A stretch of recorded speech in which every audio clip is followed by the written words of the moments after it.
Hello, Legionnaires, and welcome to some Rando RPG livestream. That's right, it is now time to sit down on the virtual couch where we will talk, rant, and joke about tabletop role-playing games. If we're lucky, we'll learn a thing or two, and of course, we will clown those unwashed and unkempt degenerates in this hobby who need to be pushed back into their noxious troglodyte caves. I hope you're ready, so let's get going. All right, hello. Welcome to some Rando RPG livestream. I went back old school there with that intro. That was awesome. I completely forgot about the end of it, though. But all right, so tonight is going to be a little different. We're not doing the normal panel show that we've been doing for a while. Let's be just honest with you. The panel that was overbooked the last time, nobody signed up for this time. And I could have reached out to a bunch of people. I could have made this happen, but you know, we're getting towards the end of the year. I kind of want to slow things down a little bit. We've still got a couple of good topics as we go forward towards the end of the year, but you know what? And it's also a great time. Greg has been on the show before, and you know, want to have an opportunity to talk to him about his new game. And Malachi said he'd pop in. So, long story short, it worked out. We're going to have a good time tonight. Don't know how long the stream is going to be, but we're definitely going to kind of chill out. We're going to talk about some gaming related stuff that people want to talk about. And of course, we are going to talk about Titans of the Fallen Earth, a Kaiju versus Mecha role-playing game as we get going here. So I do have room for one more. I did not put the link in the normal group that I do. I probably should have done that. But I have room for one more if somebody wants to come in. But you have to be willing to talk about his game at least a little bit here before we just get in the random crap. So let's welcome Malachi and Greg. Greg, go ahead and go first. Who are you? What content do you produce? And I don't know why I'm asking this. We're not doing the panel show, but we'll still go with it. And, you know, how long have you been in the hobby? Or what's your experience in the hobby? Well, we started playing RPGs in the 90s with Advanced Dungeons & Dragons 2nd Edition. Yes! Which I'm returning to for all of our stuff. But we've been publishing books for 5th edition and one for Castles and Crusades for our high fantasy setting material, which is Iries. And that's been pretty fun. But moving to AD&D 2nd edition for that. But in the meantime, I wanted to do something that I've never, ever done before. And just a big breath of fresh air and change of pace, which is to make my own game, first of all, with my own system, which I've never done before, and a Kaiju versus Mecha type of RPG / war game. And so that's what I did. So that's the Kaiju versus Mecha thing. I know it's niche, but I also know it's been done before. Is that something that is that something that just kind of tends to fall in like the area where like Besom, you know, Big Eye Small Mouth, or I can't think of a couple of the other ones off the top of my head. Or is this something that's completely outside of that realm? It is kind of outside that realm, and it's part of the reason why I wanted to do it is because I wanted a fun Kaiju versus Mecha game. And all the ones I was looking at didn't fit the criteria that I wanted. All right, they were either very over-the-top anime, kind of referencing 70s giant robot stuff. Or they were, you know, Power Rangers, like Super Sentai type of stuff. And not only that, but the rule systems were usually like Fate War or Power by the Apocalypse or something that was like with cool points and stuff like that. So I was like, you know what? I want to make a cooler, better Kaiju versus Mecha game, hopefully. And so that's what I wanted to do, you know, with the dark and slightly darker, grittier tone from like Terminator, Mad Max, Aliens, and classic Godzilla and classic early anime from the 80s. That's the tone I wanted to go for. Okay. With characters that are like, how can a man without a past save a world without a future? You know, that type of thing. Mm-hmm. All right, well, we're definitely going to dive into that in a little bit. We're going to excite some folks here about it, and I'll get the Kickstarter up and everything for the people out there because I know you guys are going to want to back this. Especially, look, I already see some of the people in the chat. I know that they're Palladium fans. Well, guess what? If you like riffs, That means you already like Kaiju and you already like Mecha. There's no reason not to do this. But before we do that, let's welcome Malachi back here. You know the usual questions here. Who are you? What content do you create? And what's your tabletop RPG experience? I'm Malachi. I got my blog, Malachi's Megaversal Musings, which I have been lazy on. Maybe I can get an article up quick that finish up that I've been working on tomorrow, and been involved in the hobby since the early 90s with the big black box with a red dragon on it for basic D&D. 2E still my favorite. Yeah, there we go. All right, cool. I forgot what I was going to say. See, it's going to be one of the. I am. Army panel show. Well, first thing first, I am going to. So the first part of the show, just so folks know, so that we're not being too chaotic here, is we are just going to focus on Greg and Titans of Fallen Earth. So let's get the Kickstarter up for folks, and then I'm going to ask Greg some questions. We'll start off you kind of already touched on it, but going all the way back to the beginning, before you even wrote a letter of this game, what inspired? Said, you know what, I really want to do this. What got that creative juice flowing? Well, if I must be perfectly honest, it's because I wanted to play as Godzilla in a game at the tabletop. And there weren't very many games that allowed me to do that.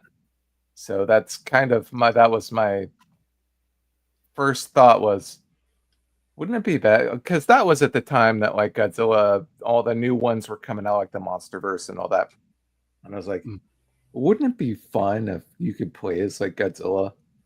I want that game. And so that's how it usually starts with me. It's something I want that I think other people can also enjoy. And so that's well, isn't that kind of the whole necessity is the mother of invention concept, where it's like, you know what, nobody's doing this the way I want it done, or a lot of times, a lot of the best games are the ones that people wrote for themselves, and other people just, that was a pretty darn good game. I want to play it too. Yeah, exactly. That's how I got started with the fantasy Chronicles of Irie setting, because that was our setting for second edition many years ago. And a few people saw it and they're like, why don't you make this into a book? And I'm like, I've never made a book. I don't know what the hell I'm doing. I've never done it. And so, but we ended up working on it and doing it, and then people liked it. So might as well continue making RPGs. If people like what I like, then that's great.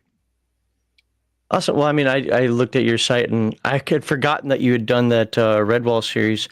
The funny thing is anybody who knows me knows I'm all into the anthropomorphic animal games. Yeah. But I struggle with the ones that are more children looking. Now, if anybody's seen read Watership Down, I don't know if that book's actually necessarily for kids. Mm-hmm.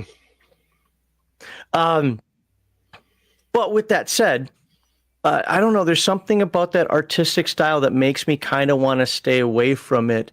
But so I haven't picked up games like Pugmire or Mouse Ritter, or I'm trying to think of some of the other ones out there, and I can't off the top of my head. I just never have. Yeah, I've never pulled that lever on that. But I've always been interested in diving into those. How have since you do kind of have a niche, so to speak, how have those games or those supplements worked for you? It wasn't actually intentional that we were to be associated primarily with the animal fantasy stuff. I was hugely influenced by The Secret of Nim. That's what I grew up with as a kid, and I watched it, and Great Mouse Detective 2 and other stuff like that.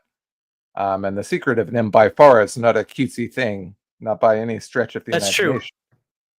And so I wanted to kind of make an adventure where you could play as characters from The Secret of Nim, but also go on adventures with elves and dwarves and humans and things like that, because that would be fun to make that type of character. And it ended up people really, really, really like that for some reason. So that I started making more of those little supplements, and I did the one for Castles and Crusades, which is more kind of Redwall. And now I'm associated with that forever. And I have to constantly deny the fact that I'm a furry to everyone. You know what? I get the same thing. I was telling somebody this recently. Maybe it was Brian when we were hanging out, and I think Malachi's actually seen this happen over the years. I've had people literally leave Legion Myth, like our Discord, or stop watching our videos because I covered the After the Bomb. Oh, I didn't know that this was just a furry channel. I'm gone. What? So no, I get it. But all our, our animal stuff, animal fantasy stuff is always a little bit more realistic and mature than like the super cozy stuff, like what you were just describing, like Pugmire. Mm-hmm. That has its place. I like cozy, heartwarming stuff, but we always want it to be a little bit more like dark and gritty, like Secret of NIMH. So that's what it is. And to be fair, I mean, a game master could do that. Like I said, for me, I think it's the art style that either brings me in or pushes me away to some degree. Now, I want to be 100% clear. My favorite game of all time has some of the worst art. So it's not like the art has to be good, but it does set a tone. And when I see kind of that soft kind of pastelish look where it's like, it's not that I think kids shouldn't be playing. I think get your kids into RPGs right away, if not sooner. I just kind of like, it's probably not going to be for me. Probably not. Well, this game in particular probably has our best visual design and art of anything that we've ever done. But we've got a really cool kind of 80s, almost 80s, like retro vibe to it, to the whole thing, a cyberpunk kind of vibe and a post-apocalyptic vibe. It's all there. Okay, I always do this. I have to give you the same complaint that I give everybody else that does this. Two-column format should never be left justified, ever. Oh. I always left justify. Not left justify. As somebody who is a QC manager for layout, I would never let this get through me. No, I use masculine pronouns, and I always left. Yeah, of course. Chicago Manual of Style. I'll left justify. Yeah, I think it's changing this year, unfortunately. Oh no. This 2020. I'm surprised it's not out yet because they put it out every 7 years. Huh. Anyway, but yeah, it is. I know that per their website, when I was doing all the research a few years ago, like in 2019, 2020, even back then, they were pretty much identifying that, hey, this is where we're going to. And just so people don't go off on Greg and understand what he's saying, you can go look. I have an entire blog post on this. I wrote it a few years ago, but it was after 4 years, really 2.5, but over the course of that time, 4 years of research. And it didn't really take that long. I just needed to really beat home the argument that he is gender neutral, and anybody who says otherwise is either an activist or ignorant. So, and so it's literally that simple. And there is an argument that Victor and people have tried to make because they're from Europe and they write differently over there. But British English is different. That's fine. They also put "use" in the word "color." I mean, come on. Yeah, and armor. But this. This is weird. Other than like this page, so we're gonna read it later. But I'm slowly scrolling through this right now. But this is obviously the Kaiju art style. I get this, but the layout and some of the other, like this page, these pages up here, really reminded me of Heavy Gear.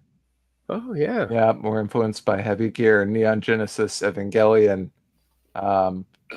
Pretty much any stuff that I grew up with in the 80s and 90s that had to do with mecha, like good real mecha, not the super robot stuff. Even a little Macross is in this game, that type of thing. I like how these stat blocks are formed. Yeah, we wanted to make it look like a computer screen, like an old. Everything in the book kind of has that alien style of future analog to it, which I enjoy. And the character sheet. Now, let's. I want to keep talking about the inspirations and what got you into this before we really dive into the meat of this, because a lot of times people tell me that, hey, understanding somebody's inspiration and understanding why certain things were done help to actually make the rules grow in them. Because I know a lot of people here can be like, I don't like dice pool systems. I'm the opposite. I'm all about dice pools. The more the better. I really do. I like dice pool systems, although Shadowrun might get a little crazy. But if there's somebody out there that's like, you know what? Not sure I really care about dice pools, but man, he A lot of heart, lot of. This is what I've been looking for. I'm an anime guy. I'm a 1960s Japanese puppet Godzilla guy. I really want to play this game. Who would you say that this game is for? This game would be for, gosh, I mean, we appeal to so many demographics with this game. Godzilla fans and mecha anime fans who have never played a tabletop role-playing game before, it would appeal to them because the rules are easy to understand, but with more rules mastery, you can get more complex in things like combat. Okay. But it also appeals to the wargaming fans who have been playing BattleTech and heavy gear for a long time. It appeals to them because it has that same type of almost fog of war, expanding a theater of war where you're fighting against an enemy. It has that feel to it as well.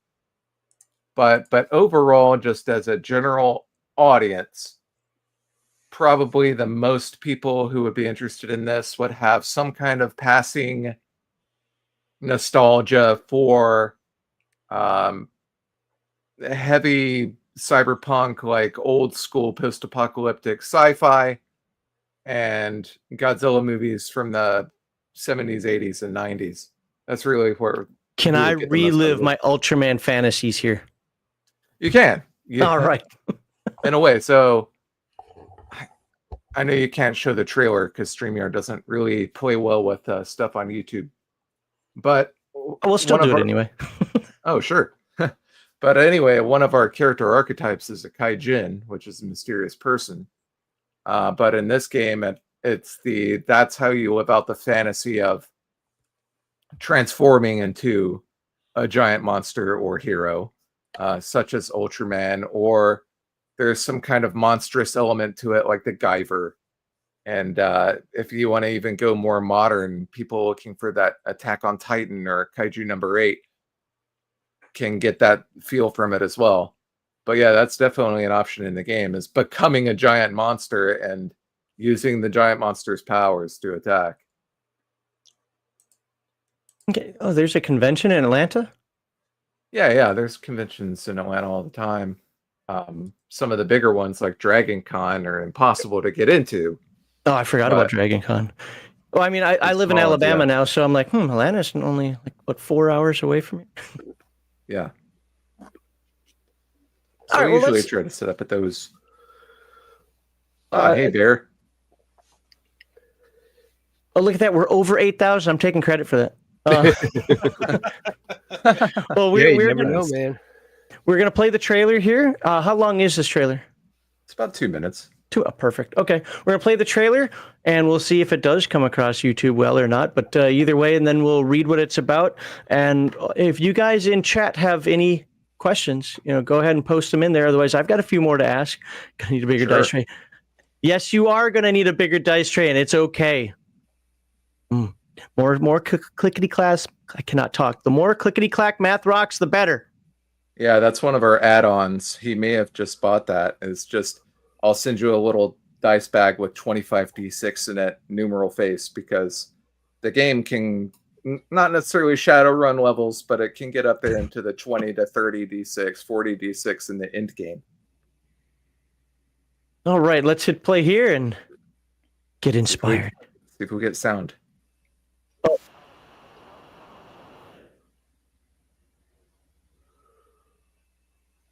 No sound coming through? No sound coming through? Okay, I'll do it again. I may have shared intentionally without sound originally, so let me stop sharing and share again. Present, share screen. This time I'm just... hold 46-sided dice in your hand. With a cup? No. With a bowl? And a big dice roller. All right, let's try this again.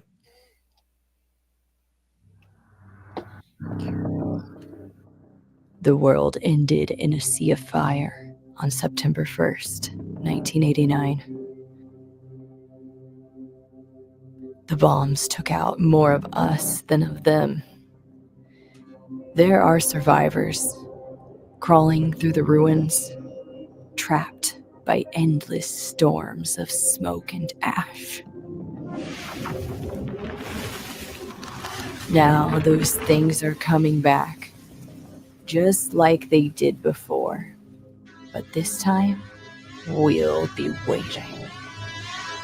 This time, we can stop them.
All right, Cool. there you go, folks.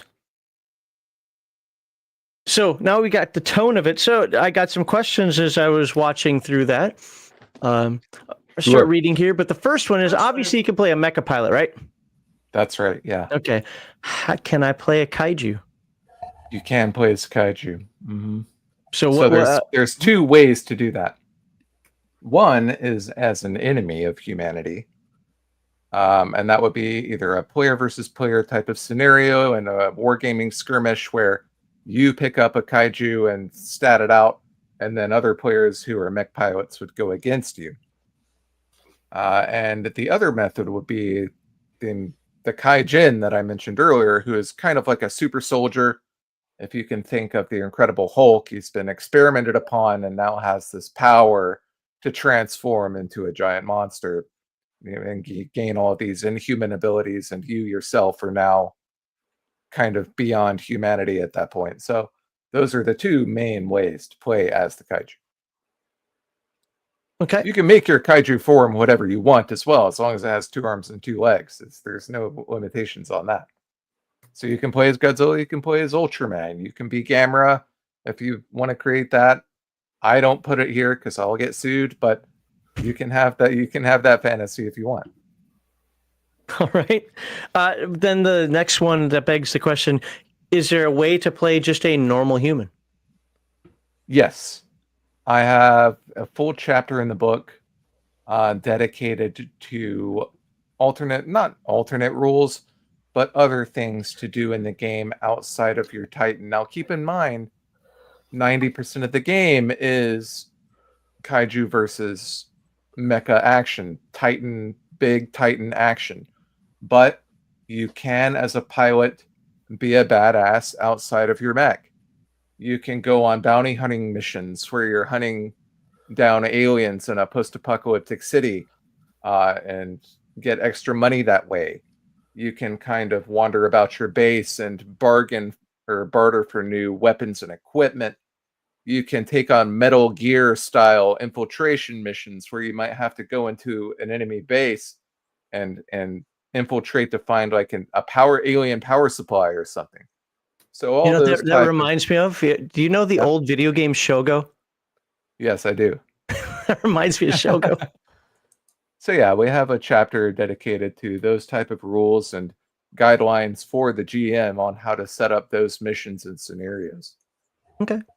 Before I read here, Malachi, Bear, do you guys have any questions you want to ask about this or anything you find interesting about it? No, right now No, I'm good. nothing interesting. No. Malachi's been on like a bunch of streams, probably. At least for in this. chat. Yeah, he's been in chat anyway. Yeah. I'm just looking forward to some BTA, Big Titan action. That sounds sounds like an excellent Saturday night. Big Titan action. Now, for me, the one question I've asked you before, and I'll ask again here for everybody, is I am a big fan of super robos. I don't like real robos. I don't like Gundam. I prefer, Grendizer and Mazinger and stuff like that. Can those types of robots be built in this system, or is it more leaning towards the real robo Gundam? It's leaning towards the real robo Evangelion type of thing. Battletech and heavy gear, armored trooper Votoms, big influence, stuff like that. But that doesn't mean that you as a GM can't bend the rules, because you are in the end customizing a mech, so you can make it look like however you want technically, and you can kind of fulfill that at the table if you desire. But it would require a little bit more work to fit within the setting of the game. Right, but if I didn't want to use the setting, I just wanted to use the engine, would it be that hard? Oh yeah, that's not that hard. And we're going to release, it's called Titan D6 is the dice pool system. We're going to release that as a standalone document that's just a free download with a few loose guidelines on how to apply that to other genres like horror and fantasy and sci-fi and things like that. So, and the only complex is a standalone complex. There you go. Yes. The only rule for Titan D6 is your D6s must be at least 72 millimeters or bigger, or they're not Titan. And if you're rolling 25 of them, good luck. And I want real destruction of your tabletop. So use sharp metal dice, real heavy. There you go. Get the tungsten dice. All right, let's read through here a little bit before I ask a couple more questions. And if these guys come up with a question, they're welcome to ask them as well. From the creators of the Chronicle, I always pronounce it Aries. How do you pronounce it again? It can be Aries. It can be Iris. Oh, it's your game. I want to pronounce it the way you guys do. It's Iris. Iris, it comes okay. From the word for ether, which is Iris. But yeah. Okay. From the creators of the Chronicles of Iris, Dueling Dragon Adventures presents a new game built from the ground up, Titans of Fallen Earth, constructed from, oh my god, I can't read on that side, I have to read over here. Constructed from all of our nostalgic sci-fi and tokusatsu. Wife, I need you to translate that. Memories. Titans is our attempt to bring you one of the coolest kaiju giant monsters. See, look at that. You translated that one, but not the... versus mecha giant robots. Tabletop role-playing experiences out there. Choose your faction, customize your pilot, outfit your Titan, which might be something even stranger and more otherworldly than a giant robot. Okay, we're going to ask about that. And wade into the scorched wastelands of fallen Earth to defend or help destroy humanity. That's a tough one. Yeah. So factions. I saw that there are 3 factions in the game. Do you have like a quick lowdown that you can tell folks about the 3 different factions? Sure. There's also kind of a rundown in the Kickstarter for those of you who are browsing the Kickstarter right now. But 3 factions are genre-based. One is the post-apocalyptic road warrior faction inspired by the future scenes of Terminator and Terminator 2. That's the U.S. remnant. The United States has been reduced to a radioactive wasteland with the remnants of the military living in underground bunkers. And so that is one major faction. And all of their Titan stuff is more industrial and militaristic compared to the Japanese stuff. Then we have the faction set in Osaka, Neo Osaka, Japan, which is your classic anime cyberpunk influenced Akira type of faction called Gridcom. And they're kind of a Pacific coalition that survived World War III, and now they are at the forefront of technology and they help fight against the kaiju that are still wandering the earth. And the third faction are the aliens who actually invaded the earth and unleashed the kaiju to destroy humanity. And they have decided to call themselves the Order of Transcendent Earth because they want to present themselves as actually the saviors of humanity and not its destroyers. And if you play as that faction, you're going to be playing as... That's where the strange part comes in. They have a very bizarre, like sometimes even Lovecraftian titans and kaiju that you can control, and they're pure heartless evil. No pity, no remorse, no kindness. They're just there to destroy humanity. But you can play as them at the tabletop and build your party around that type of scenario. So Rick and Morty was wrong. They weren't actually being sent to Earth to warn us about was it AIDS and how to solve cancer and so forth. We just didn't understand them, so we shot them. That isn't really what's going on here. Nope, that is not what's going on here. Well, at least you know what? I can sleep soundly now. We're not killing them for no reason. If you can kill them, I mean, they're very powerful. Think of do you remember that game Contra? Yes. Red Falcon, Ooh. the main enemy, kind of like crash landed, and now it's like, well, the world is destroyed. They're kind of that type of vibe with them. Is the game meant more for a theater of the mind or a battle map format? All of our playtesting has been theater of the mind, but okay, it really is designed for a battle board, a 1-inch grid board, or a hex grid. I like squares because I'm an old wargaming type of guy. But we finally found something we don't agree on. Well, that and the left justify. Hexes beat squares every time. Like, for example, the distances in the game are not by feet or yards. Found that to be not confusing, but a little bit too crunchy for some of our purposes. So it's just like 5 range or 6 range, and that would be a lot easier to calculate. That would be considered like 5 hexes on a board, something like that.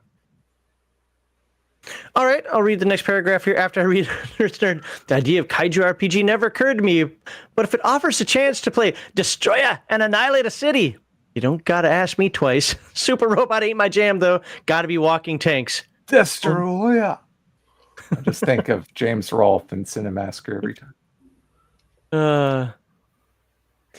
So, going back to reading here, in Titans of Fallen Earth, heavy-hitting, giant-sized combat is the name of the game, interspersed with exploring the decaying civilization around you. Earn money and fame, upgrade your Titan with bigger and better weapons, and prove to the world your worth as a pilot, or fall in disgrace on the battlefield, fodder for the monsters who ruined the Earth. Tomato, tomato. The world of Titans is a post-apocalyptic one, a futurist vision inspired by classics like The Terminator, Aliens, and The Road Warrior. This is no happy-go-lucky utopia. The Earth was invaded in the 1980s, the bombs fell, and now all you have left is to try and take it back from the monsters who brought you this ruin. This is after the bomb meets Riffs. Yes. That's what I've just decided. Any Riffs fan will enjoy this. Luckily, you're not on your own. With a cataclysmic war machine at your side, armed to the teeth with state-of-the-art weaponry, now you stand a chance. Who's the farmers? How do we eat? Grown in a hydroponic lab, I suppose. Oh, those Japanese, always inventing something, aren't they? Sex robots and hydroponic farms. And we'll stop on some of the... Now, we're going to get into the D6 side here soon. I cannot wait. Oh, look at that. Look at that. Oh. But let's go up here. Titans of the Fallen Earth was built from the ground up using a new system. At first, we went with a standard D20 system, then to D100 inspired by Palladium, until finally we settled on a D6 dice pool system, which should have a lot of familiarities to those who experienced games like West End Game Star Wars, the best Star Wars version. Well, at least for the old original trilogy. However, Titan D6 is fast, easy to understand, and offers plenty of opportunities for explosive action. Even if you've never played a tabletop role-playing game, it should be easy to get into. If you're already an experienced RPG player or game master, there's also enough complexity here to scratch that classic mech wargaming itch. All right. Tell us, without diving too deep into the nuances of the rules, tell us a generic combat situation and how those dice are rolled. Okay. So you have core. The first thing to understand is that you make a pilot and you make a Titan. So your pilot's skills and abilities translate into what you can do in your Titan. If you're an excellent sniper marksman, you get in your Titan, and the plus 3d6 or whatever you get from that skill level will translate to stack on top of the weapon damage. So that's where your dice pool comes from. And that's, you can build, and you would enter combat and attack. You get a lot of actions per turn. It's not just you go, then they go, you go, then they go. We have systems in place to kind of snowball things, and it can get out of hand. That's where the explosive part comes in. Like, you can vaporize an enemy with one blast if you're lucky enough. Now, But there's also to be fair, that fits the genre, right? I mean, this isn't just like, oh my god, it gets out of hands, it's too corny. No, we're talking big old mecha and big old kaiju. And if anybody's seen a Godzilla movie, whoops, I took a step in the wrong spot and like a skyscraper fell. And, that stuff's supposed to happen. Pretty much. And another aspect of the dice pool are you have some attributes, core attributes. There's only 3 of them. And those give you a small dice pool that you can spend the points in your attributes to add specific bonuses. For example, the attribute called finesse, which is like your agility or dexterity type of attribute. You let's say you have 4 in that, then you can take 2 out and add 2 dice to the dice pool to improve your chances of success at something that requires finesse. Okay. So that's basically the long and short of it. And what's a general target number? General, the minimum you're going to be experiencing is probably a 3d6, because you've got a minimum skill plus a weapon damage of some kind in a combat scenario. So a 3d6, I would say most competent rolls would be between 6 and 10 d6. Okay. And are you adding them together, or are you trying to find successes? Yep, it's this additive. We tried successes, and it had advantages, disadvantages, like everything does. Mm-hmm. But we found it was more fun to see lots of big numbers, and players enjoyed rolling, and getting like 100 damage and stuff like that. So right, that's why we decided for the additive in the end. Okay, I'm going to do something a little controversial here. Recently, we've talked to people who would take the opposite track and say, nope, I don't want to do math in my game. I hate dice pools because dice pools slow down the game, yada, yada. And for purposes of this game, this obviously fits. Again, doing 100 points of damage and devastating a skyscraper fits. How would you convince that person, like, hold on? And of course, some people just can't be convinced. I get it. But like, hey, no, this fits. You're going to love it. Why and how are they going to love it if they're just anti-dice pool? Well, not to be mean about it to this person, but we learn as children playing board games how to add up d6s. It should only take a few seconds to add almost any number of d6. I would say it only slows down when you get into like 15 plus. Like, you should just be able to eyeball it and go. And you group your numbers, right? Your 6 and 4s, your 5 and 5s, and whatnot. Get your 10s going on, and then you just find the extras. Yeah. But if you're totally against dice pools and you don't like it because to be honest, I've seen criticism on places like the RPG side and people who don't like dice pool systems. They don't like success-based counting. They feel that that's limiting. I've seen that critique.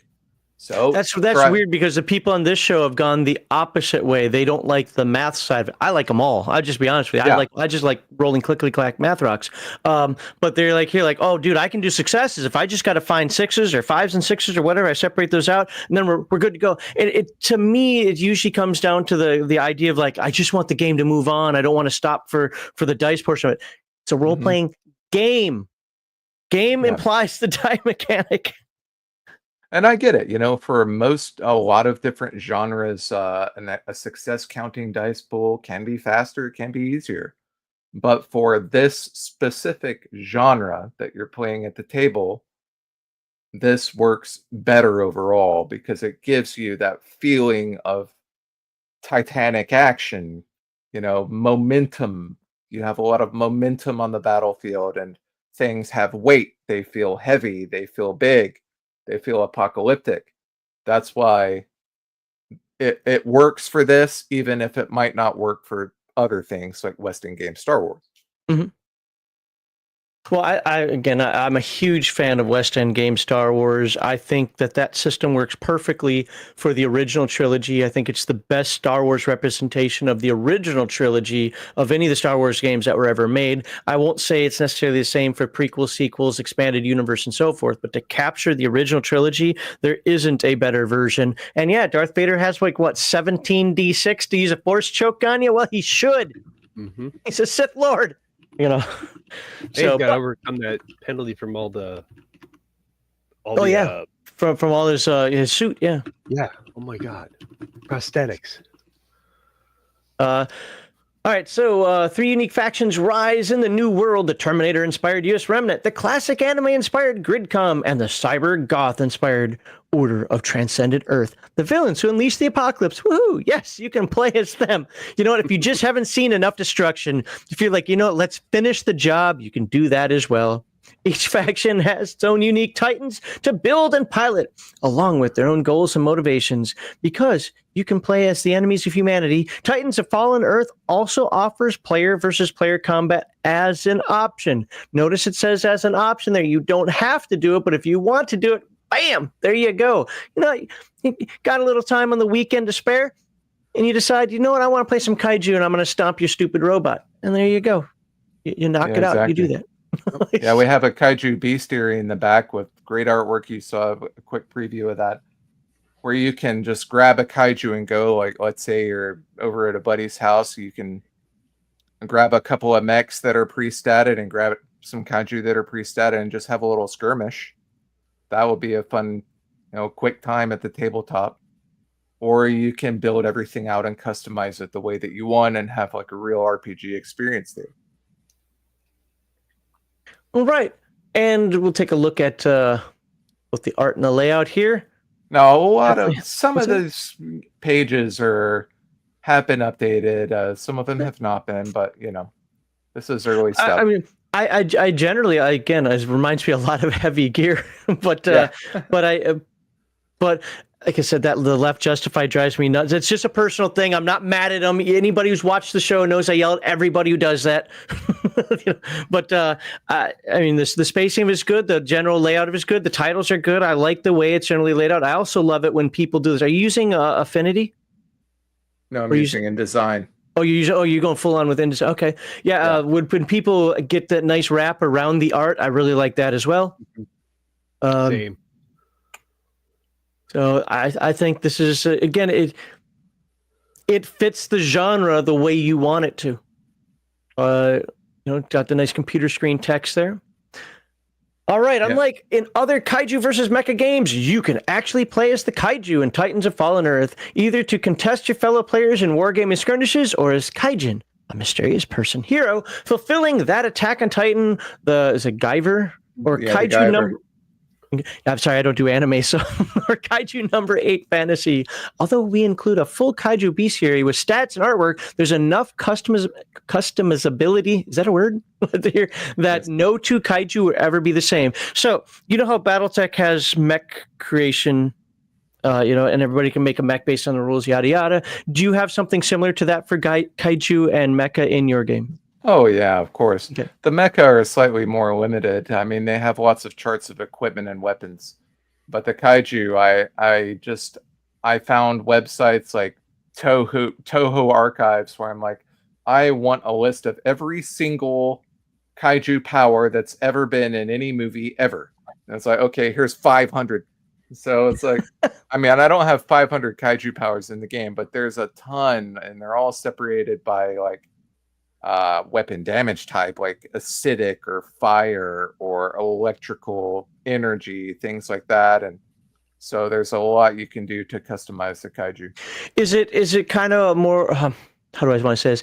Is it something like Champions or Bessemer or whatever, where it's a point-based system and it's general fluff on top of what the actual mechanics are, or is it something more akin to, say, BattleTech, where you're picking your PPC and putting it on your mech? Yeah, damage types are a big part of the game.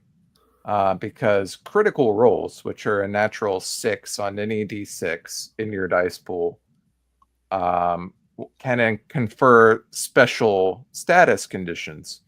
For example, with a flamethrower, which is a fire damage type, you get a couple of critical rolls on that, and you set them on fire for a certain amount of time. They take extra damage. And figuring out an enemy's weak point, there might be a kaiju that's totally immune to bullets, completely immune. So if your team has built your loadout based on huge, big Vulcan cannons and autocannons and things that shoot bullets, you're going to have a hard time without the guy with the flamethrower. So there's a lot of kind of strategy involved with figuring out weaknesses and designing a little bit of your research. teamwork. Yeah. So you're saying some role playing? All right. Yes, of course. I like that. Got a $2 Rumble rant over here on Rumble. Hello, fellow Rumbler. Hope you're having a great day and even better weekend. Have fun. Well, you too, Darmouth. I really appreciate the $2. Thank you very much. If you haven't had the opportunity, I'm going to put the link over there for you. You should check out this Kaiju versus Mecha role-playing game. Boop, there we go. And I'll put this over here on the YouTube side as well. If you guys have not backed it yet, I don't know what you're waiting for. Like, we're just talking. You can do it while we're talking. Just go back it. Where are we here? So there's no ceiling to how strong a kaiju can be. That makes sense. As a game master, designing missions, you'll have the utmost flexibility for how to present challenges to your players. The bigger, the better. Yep.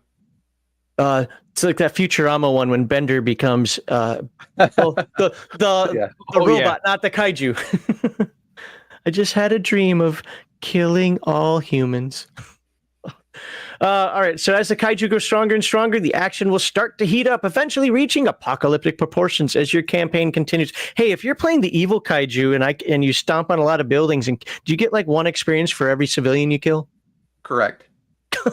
I was joking, but okay. Awesome. Yeah, as enemy kaiju, like, you get experience for destroying cities and buildings and driving away humanity. Like, that's what kind of kaiju would you be if you didn't get that? The incentive is there.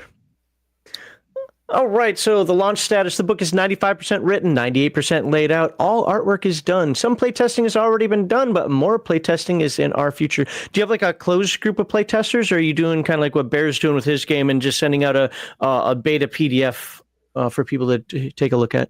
I've started closed. I've done a lot with patio cakes on stream. We did a full character creation run through. We did a couple of combat run throughs, and I'm on the Basic Experts Gilded server. I'll probably be spinning up a few small groups, but as those become more successful, then I can start opening that up more to like outside gamers and people on Discords and other places. Maybe if they're interested, we can run a few missions or even start up a quick campaign. Sure. All right, so folks, hey, if you're interested, go check out the Basic Experts Gilded server. I don't have a link for that one. You'll have to find that on your. But Yeah. it's what is it called? Attorneys at Raw. Yeah. Rules as written. Yeah, RAW, rules as written. So many supporters have already seen previews of the book and offered their feedback, barring acts of nature, acts of kaiju, sir. Yes. We don't expect any launch delays. I think you missed an advertising moment there when you could have said acts of kaiju. I did want to. Oh, go ahead. Yeah. Right now, the book is weighing in at around 215 pages. Now, this is character sheet, and this character sheet does not look all that intense. It looks like something that you can jump right in and start learning how to do. So what are the nuances of this character sheet that we should be aware of? Well, the character sheet has been updated, but not by enough that you wouldn't be able to recognize it. Just added a few more things that were missing, which happens as you playtest.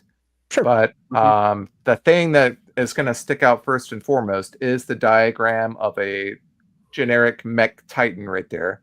Mm-hmm. And it's broken up into their arms, legs, and various damage points. That'll be familiar to anyone playing Mech Warrior Battletech or anything like that. Palladium. So yeah, Palladium. You can kind of break out your armor and defenses, your hit points, which would be your chassis or your skeletal frame, and that type of thing per individual region on your Titan. Another thing to note is that you have pilot attributes and Titan attributes. Two different things. Mm-hmm. A pilot will only have a couple of finesse, a couple of resolve. A Titan, which is a giant, monstrous thing will have like a massive amount of resolve, you know. So wait. You're telling me that a big robot can take more damage and more energy than a human? Kind of post-apocalyptic world is this? Yeah. Oh, we'll have rules for cybernetics and enhancements and weapons and armor for humans as well. So they can at least survive a hit from a kaiju and not immediately just crumple. But or turn into just mist. Yeah.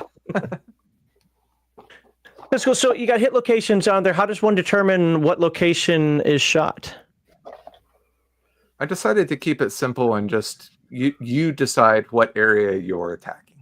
So it's kind of like, hey, the robot or the kaiju's big enough. Wherever you're aiming, that's where it's going to go. Yeah, pretty much. That makes sense. With the exception of area attacks, like, you know, like an explosion or a flamethrower, you might aim at their head and deal damage to their head, but you also might hit 2 or 3 other regions just at random because it's kind of like a splash damage thing. All right, so if I'm shooting a kaiju, actually, no. I want to follow up on something you said before about, you know, maybe it's immune to bullets. Are there kaiju out there? And I'm sure the answer is yes, but I just want to see if how the game handles this. Kind of like the whole dragon concept. You know what? You're not getting those bullets through me, but I have a nice squishy underbelly. Are there concepts like that built into the game where you could find a weakness like, hey, you can't hurt its head. It's expecting that. But if you shoot it in the big toe, we got it. Yeah, exactly. There are damage weaknesses and damage weaknesses and damage. What do I call it? Oh, there it is. Damage resistances. So yeah. So the resistance, if you have a resistance to a damage type, like ballistic, basically all rolls are reduced to 1 and you'll never, like, no one's ever going to get through your armor. The opposite is true for damage weaknesses, where every roll is a critical roll at that point. It becomes a 6. So it's like a massive swing. So, and there are certain ways to determine an enemy's weak point. You have an interface with the home base through like a comm system. They might be monitoring the battlefield to a certain degree and they can relay information to you. Or you can, as you're buying upgrades and improving your Titan, you might have sensors that allow you to scan and like figure that type of thing out as well. Or it could be done just through pure skill. Like one of the skill backgrounds is a xenobiologist who's an expert in alien, you know, anatomy. And so just by the fact of being skilled in that alone, you can help figure out weaknesses. So there's a lot of different ways to like go about that strategy. Okay. I had a question and I just lost it. Man, I hate it when I do that. All right, let's see, funny for Titan Fallen Earth isn't going toward artwork or writing. Most of it's strictly going towards printing and fulfilling high-quality hardcover copies of the book. And by the way, I kind of noticed that when I saw the prices. He's not charging you $100 for a PDF like some people. Yeah, I want people to buy multiple copies of the book for the table and not just feel like they've drained their wallet on one, you know. Especially with overseas customers who have to deal with extremely high shipping rates. You know, they might be turned off if they have to buy a $60 book and shipping is $40. They just spent $100. So I'm not going to do that. I'm not going to do that to my guys in Australia and whoever, you know, whoever wants to buy it. I try to keep it affordable. Do you have a print on demand version planned? I don't have that planned like right now. Either Lulu or drive-thru. Okay. The quality is just not there for us. We always go for high quality Smithsonian, you know, all the bells and whistles. Here's my counter to that. And by the way, this is the same counter I gave Palladium Books. I hear what you're saying. And Kevin and Sean from Palladium had the same. They're like, look, they're very protective about the quality of their books. And I get it. I respect that 100%. Now, for me, it doesn't really matter. I live in the United States. I'm not concerned about the shipping side of it. At the same time, sometimes I just want a physical copy. I've actually got books that are normally supposed to be full on color, every page color, the nice little plastic pages and so forth. I forget what that's called. But mine is soft cover and black and white through and through. And you can tell it was scanned in. I didn't care because I needed a print, or I wanted a print copy. So I'm not arguing with you. I get, Yeah, yeah. I do. I get where you're coming from, but maybe not right away, but at least later on down the road for those of us, like literally, I don't care about the rest. I just need a print copy of it. I'd love to just go to wherever Lulu drive through, whatever, and just, well, not Lulu for me. Screw them. I don't have an account with Lulu, those assholes. Anyway, but you just get it printed, print on demand, just so I can go that route with it. And that makes a lot of sense. We may do that in the future. For sure. I would even accept like a banner on top, of the cover saying this is a low quality print or something like that. Like, but as a minor counter to your counter, sure. That's why we went with the low $30 price point, mm-hmm. because then you can get the full quality version at the price you might have paid if you just went to a print shop and had them printed in black and white. I've seen some of these places. Well, no, again, for me, it's not a big deal whatsoever. I guess I am looking more for like when I lived in Germany, things like that, where I was like, nope, not shipping that here. No, that makes sense. Yeah, perhaps in the future. Perhaps, we got a perhaps, and that's better than what Palladium gave us. No, that's not true. Well, is a Palladium book without the Palladium peel? We have a short about that. That is true. Anyway, but no, I get it. And you know what? You want to be protective of it, because otherwise what's going to happen is people are going to give, review bomb you. Oh my God, this is horrible crap, blah, blah, blah. And that's why I'm very of the mindset, like after, you have like your main copy, get it from the store, get it from wherever. And then a big disclaimer on drive-through, and that still isn't going to matter. They'll complain anyway. But this is a low quality print. Go buy it here if you want the real thing. But in case you can't. Another thing to consider with this book specifically, from a layout perspective, mm-hmm. is that a good chunk of the book is dark mode. Oh yeah, yep. Dark pages with white text, and that can be tough to get right. Print on demand or printing by yourself. That's fair. And nobody's gonna use their own printer ink on that unless you've got a really good laser printer. Well, be happy Heathen Dog's not here, because he'd be yelling at you about he hates. Like, I don't care. I actually like the books like for Alien RPG and Coriolis and so forth. I like them. Yeah. He hates the white text on black background, unless it's a PDF. Then that's the only thing he wants. I know some people hate it. That's why we went with a size 12 font. All of our books have been size 10 up to now, but with 12, which is a little bit bigger, the white text is a lot more legible mm-hmm. With that size. Also, great for older eyes. Yeah. We'll go through the backer levels here in just a moment.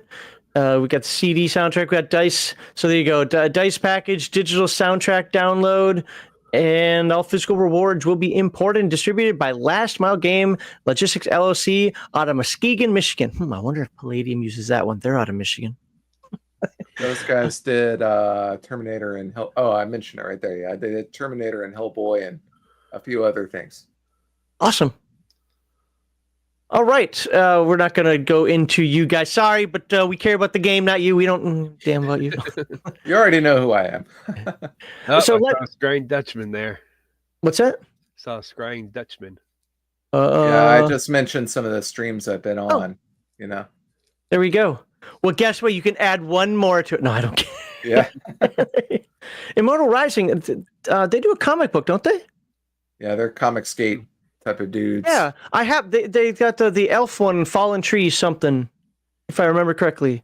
That's the same people. Yeah, I have it, and I don't do comic books, so look at that.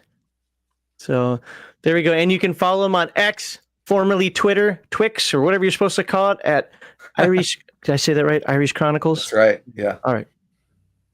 My brain just always goes to Aries, so sorry. All right, Let's go take a look at these backer levels. I think I can click here. Nope. Let me get on the side here. Oh, I have to zoom out. There we go. Nope, I can't. There's a way. Isn't there a way on? That's the creator. I don't want the creator. I want your. Sit down here. There we go. Scroll down. Details. Boom. All right. I want to show all. There we go. All right. So we got Titans of Fallen Earth digital edition. That's $10, and you get 2 items. What are those 2 items? Well, you get the Titans of Fallen Earth digital download and supporter credit. Is that like a name in the book? That's right. Yep. Okay. Awesome. So for $10, and I just want to remind folks out there, I don't think anybody's going to complain about $10, but just in case somebody's like $10 just for some digits, it's just a PDF. The industry standard for at least 5 years now is PDFs are 50% of the cover price. Now, they didn't used to be like 10, 15 years ago, whatever, but for at least 5 years, that is the industry standard. And as you're going to notice here, he's not doing 50% of the cover price of the book. You don't have to like it. I'm just telling you that's what the industry standard is, 50%. I think it's crazy myself, but I'm old and, I don't take this as whining from me, but, everything I've done so far for this book, which is all the artwork, I've paid for out of my own pocket, with my paycheck that I work for. Because I want it to be awesome. Like, I'm not gonna wait for the Kickstarter to end before I start getting artwork. I want it to be ready, and to have cheap prices and to do that is difficult. But that's just what I want to do. Yeah, it's funny. You're not the only one. Bear said kind of the same about Heroic, that he's had to spend quite a bit out of his own pocket for various reasons on his Heroic game. So, and I state that not to talk about other people's games where we're promoting his, but that there's a consistency to that. Folks on Kickstarter, BackerKit, Indiegogo, GoFundMe, whatever, don't make as much money as you think they do between the cuts of the companies that's hosting them to, I don't know how much is that distributor taken out of, you don't have, that's business stuff, you don't have to tell that, but I'm sure they're taking at least a little bit of a cut out of there to help, facilitate that. They're working, they should get paid, right? So, when people look at this, let's go up here. Oh, you made $8,000. Uh-huh.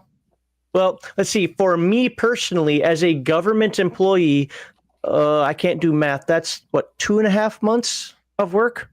I'm going to guess you put more than 2.5 months of work into your game. Yeah, and that's not counting taxes, paying the, all the things that you're talking about. So it's not like you're coming out of this with this grand, millionaire profit. Exactly. I mean, to get it printed and shipped from Europe and distributed, I mean, that's going to be most of this money. It's going to be gone, but that's okay, because I want to hold the book in my hand and be like, I have this awesome book that I made, Absolutely. No, I get you. Somebody who's writing his own book. Every week I learn more and more respect for the people who put out their own stuff. And of course, there's a optional add-on, the digital soundtrack that you can add to that. Now let's move down to, now we get our hands, our grubby little hands on books here, which is my way of doing things. Get the Titans of Fallen Earth hardcover edition. Is there going to be a soft cover at all, or is it just going to be hardcover? Just hardcover right now. Okay. All right. Soft cover is not lie flat at the table, which I personally have to have it lie flat on the table, because I like to keep things open to reference them, and I don't want to bend the spine. I hear you. My counter to that is I found spiral bound. Yes. They're spiral bound? No, you could do. I could do spiral bound, but still continue. I no, that doesn't fit in bookshelves well. The one reason I like soft cover, and this is just based on experience, I like having a hardcover for me, but I like having an alternate soft cover, because I found that hard covers fall apart faster. I know that does not make sense to most people, but unless it's really crappily made, my soft covers will last through tables upon tables upon tables. My hard covers fall apart after like the second campaign I run of something. It's like, what the hell? Yeah, our last 3 iReads books are all soft cover. One with Comics Wellspring on them. And they're pretty good. I enjoy them. I just can't afford to. I did that because I can't afford hardcover, but that's okay. That makes sense. No, and by the way, 100%, that wasn't a complaint on my part at all, saying like, look, I would want, personally, I would want the hardcover. It's just for the table book. I should show you my Earthdawn or my AD&D books. Anything that was borrowed by people at the table, I've got either duct tape on the back of it, it's just falling apart. It's like, unless it's soft cover, I might have a little bent corner here and there, and the finger stains on the side, but the books are together. It's weird. I don't get it. Yeah, my second edition player's guide has electrical tape all over it. Mine too. Yeah, I think the spine on my Monstrous manual might be going. Oh yeah, you did the same thing I did. That's Yep. hilarious. I got pages falling out of this thing. Uh,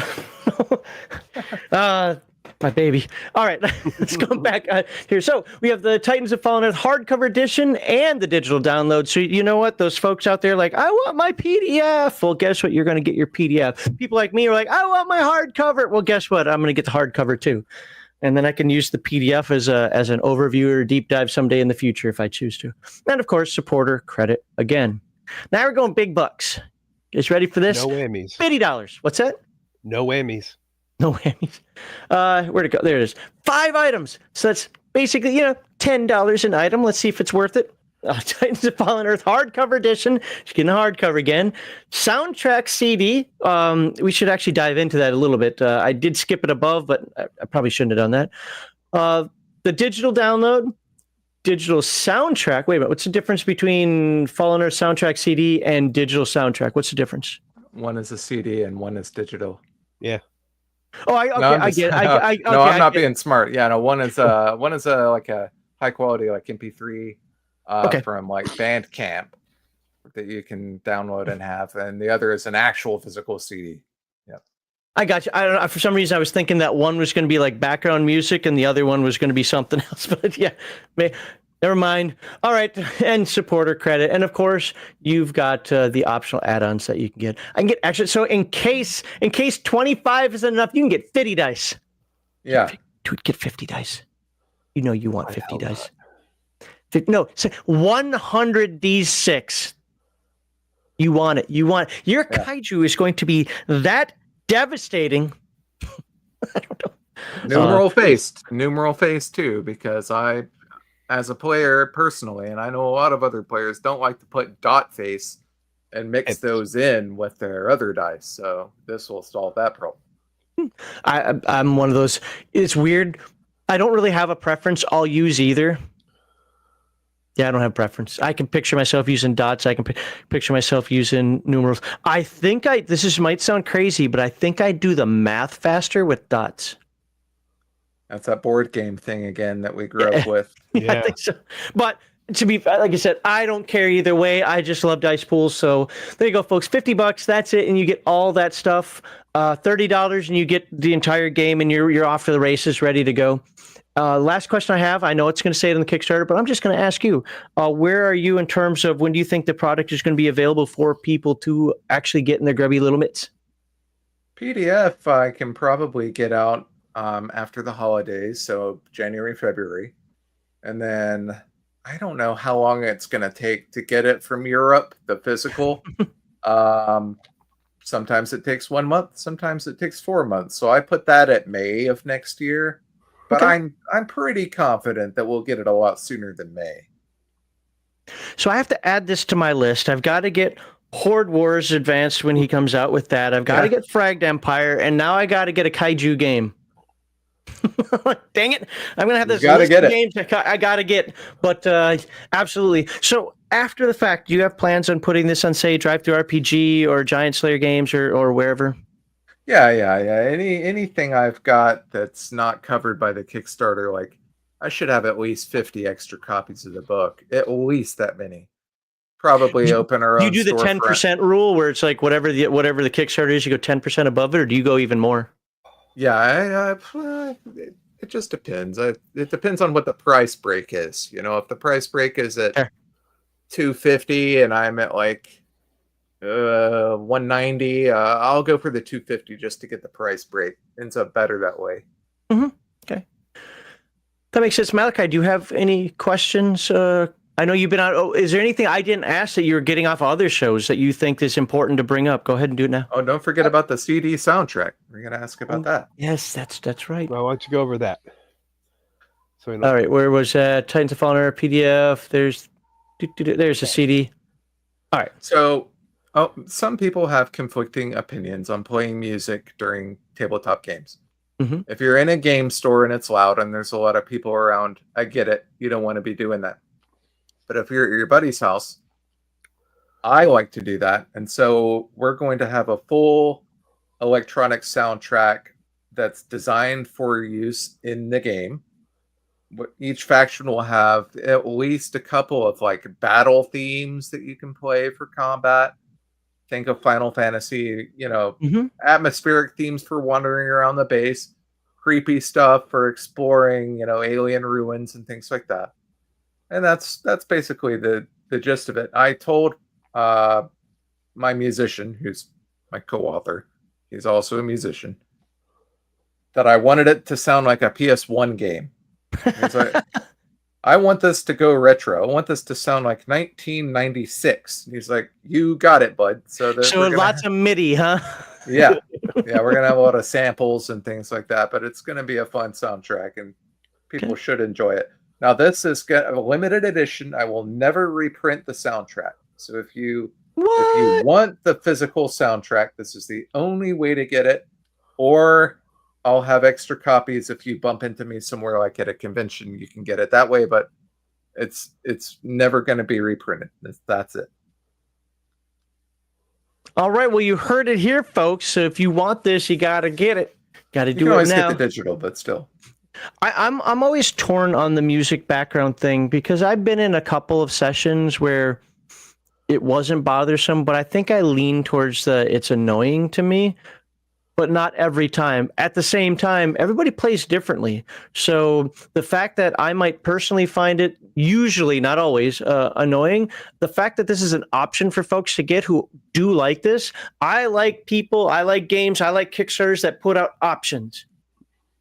And because some people are going to absolutely want this, and now you got the opportunity to get it. So just because something's not for you or for me doesn't mean it's not for somebody else. So you can do these as add-ons. Maybe you don't need an extra 25 D6s. Yes, you do. You do. That's fine. It's an optional add-on. Maybe you've got 25. So believe me, I have way more than 25 sitting behind me. But can't go wrong with 25 more. I'm just saying. Nope. Yes, sir. Never have no enough. stretch goals. We're not going to burden ourselves with stretch goals. This you're going to have the complete game. Now we do plan on releasing more content for this game in the future. So we'll work on that throughout next year. But what kind of content do you plan on putting out? Is it going to be like more expanded rules or like locations or? I might do, it's kind of a story continuation with different scenarios. Frank wanted to do a Terminator, really go heavy on the Terminator stuff. Okay. But I could we are also kicking around the idea of doing genre themed book, like how Bear liked super robot stuff, Metzinger Z, have a book where it'll have more specific guidelines for those type of like genres, So that's the kind of content that I think. All I ask, please, this is my one ask. If you do a location area and you just happen to do Minnesota, can you please not have it bug infested? No, you gotta have bugs. It seems to be a thing. Anytime a game designer does something with Minnesota, Palladium's notorious for this. It's like, what should we do with Minnesota? Fill it with bugs. Of course. No, leave the bugs out of Minnesota, even if our state bird is a mosquito. Yeah. So on that note, specifically, it's gonna be bugs, isn't it? The printer that we go with, which is the same one that Basic Expert used for Makuhito, shrink wraps every individual copy, so it's protected from the elements and bugs and things like that. And the snow. Yes. And down here, hurricanes, because I live in Alabama now. All right. Well, that's some good stuff there. And let's see. I do not have a lot of people watching, so that's unfortunate. Nope, we haven't gone up again, but we are over 8,000. Guys, I'm going to put the links already in the descriptions, whether you watch on Rumble or YouTube. I will put the link one more time. So I don't want to do that. Whatever. Hey, Control-C. That there. Remove this little part. And there you go. Please back it. You want to back. You want your Kaiju versus Mecha. Even if you're like, I don't know if I'll ever play it. Oh, you can get some inspiration from it. Kaiju in your next Palladium Rifts game. Kaiju in my next After the Bomb game. Actually, that's one of the reasons why I am collecting Rifts books, is to add in more DB type stuff. Well, what better way than to actually have it right there? And if you're playing Rifts Japan, boom, look at that. Yeah. Oh, of course. Yeah, I mean, the Kaiju all have art, names, and descriptions. Just grab all that and put it in a Palladium game if you want. It's fine. Oh, I was going to share this. So that's anything about the Mecha versus Kaiju that you want. Anything I didn't ask you, or anything that you want to bring up one more? Otherwise, I'm going to jump into something else real quickly here. Just real quick, one final thought from me on the game. I do call it on the Kickstarter a Kaiju versus Mecha simulation. But it's not a simulation as in this is the air velocity of an unladen swallow. Here's a table that explains, that type of. It's not. I want to simulate what you see in the movies and playing the games with Kaiju versus Mecha combat. Like if you're watching a Godzilla movie and there's a cool scene where King Kong punches Godzilla in the face, and it's like this cool, they're fighting on an aircraft carrier, and there's like all this stuff going on. I want you to be able to use the rules of the game to recreate that in the game. I don't want you to have to use cool guy points or cinematic points or whatever to accomplish that. It should be doable within the rules, and that's where the simulation part comes in. Okay, cool. No, I agree with you wholeheartedly on that. Whether it's hero points or edge or karma or whatever, I don't like any of that stuff. It's me versus the world. I don't need that little extra, I don't know, video gamey stuff. Right. Pro tag armor, no pro tag armor. Your guy can die. Your pilot can die. Leave the mech behind. Maybe his son picks up the mech that he left behind. There's exactly opportunities there. But the important thing is, the real question, can you do something like Voltron? No Voltron in this. What? I can't make my big... Okay, hold on. Let's do this from a different angle. No Voltron. How about Bruticus? The hell is Bruticus? Transformers. 5 for 5. Oh, that's right. Yeah. You could do the Inhumanoids. You remember what that is? I do. Yeah. I'm thinking. How about the Gotron, and then the Go-Gotron, and then the Go-Gotron. I love Rick and Morty sometimes. Let's do this. Let's look at some other stuff that you've done real quickly. And our website is woefully out of date, but that's okay. We're not gonna dive into everything. This is for the folks out there just to get a general idea that there are other products out there. Maybe like, I don't know about the Kaiju versus Mecha thing, just something a little more down to earth, I suppose you'd say. Well, look at this. You got a fantasy setting. All right. You've got, oops, I thought they were all there. Oh, sorry. Products page. That was earlier. Look at, This is what I was talking about. This is the type of art that intrigues me, but then I'm like, probably not for me. I have that. And from what I've read of it, he did a great job. I get that. And let's be honest, Watership Down has art like this, at least the book that I had. So I get it. I really do get it. And I'm not saying the art is bad. I actually think the art is good. It's just when I see it, that kind of pastel-y, soft color, I'm like, probably. I'm more thinking along the lines of the rules and the I got you. Yeah. The art. But what's the first thing people see when they go to grab a book? And sometimes they won't even open up the book based on the art that's in there. And I'm not saying that this is bad in any way, shape, or form. I'm just saying that when I looked, it's like, I don't know if this is going to be my kind of thing. I get what you're thinking. When you look at that, you're thinking like a Disney, like Great Mouse Detective, where the humans are going to be freaking humongous. When actually, no, the humans are relatively their size. I got you. He gets it. I understand completely. Got our sword and sorcery book there. That's all your favorite Conan type stuff is in there. I said, this looks very much like it would be part of Dungeon Crawl Classics. Yeah. It's a full in-depth sword and sorcery homage. Well, good job on the art on this one. By the way, good job on the art on this one as well. I do like it. But this absolutely gave me the feel that you're supposed to have out of this. I'm not a pulpy guy. Don't get me wrong. I enjoy it generally, but I'm not like a huge fan of it where I have to have it. I guess I'm a little bit more high fantasy. But this art, boom, just told me exactly what we were looking at. And I'm like, I could get this for Hyperborea. All our PDFs are ridiculously cheap on Drive-Thru RPG. So you can pick You that said up this for is like for this one's $4. for 5e though, huh? Yeah, most of our stuff is for 5e. How do you do pulp effectively in 5e? And I'm not trying to say that as a smartass, but I will blatantly say that 5e to me, I think it struggles with pulp because I think it struggles with killing people. And I know there are going to be some idiots out there. No, you can die. I know you can die, but it's not easy.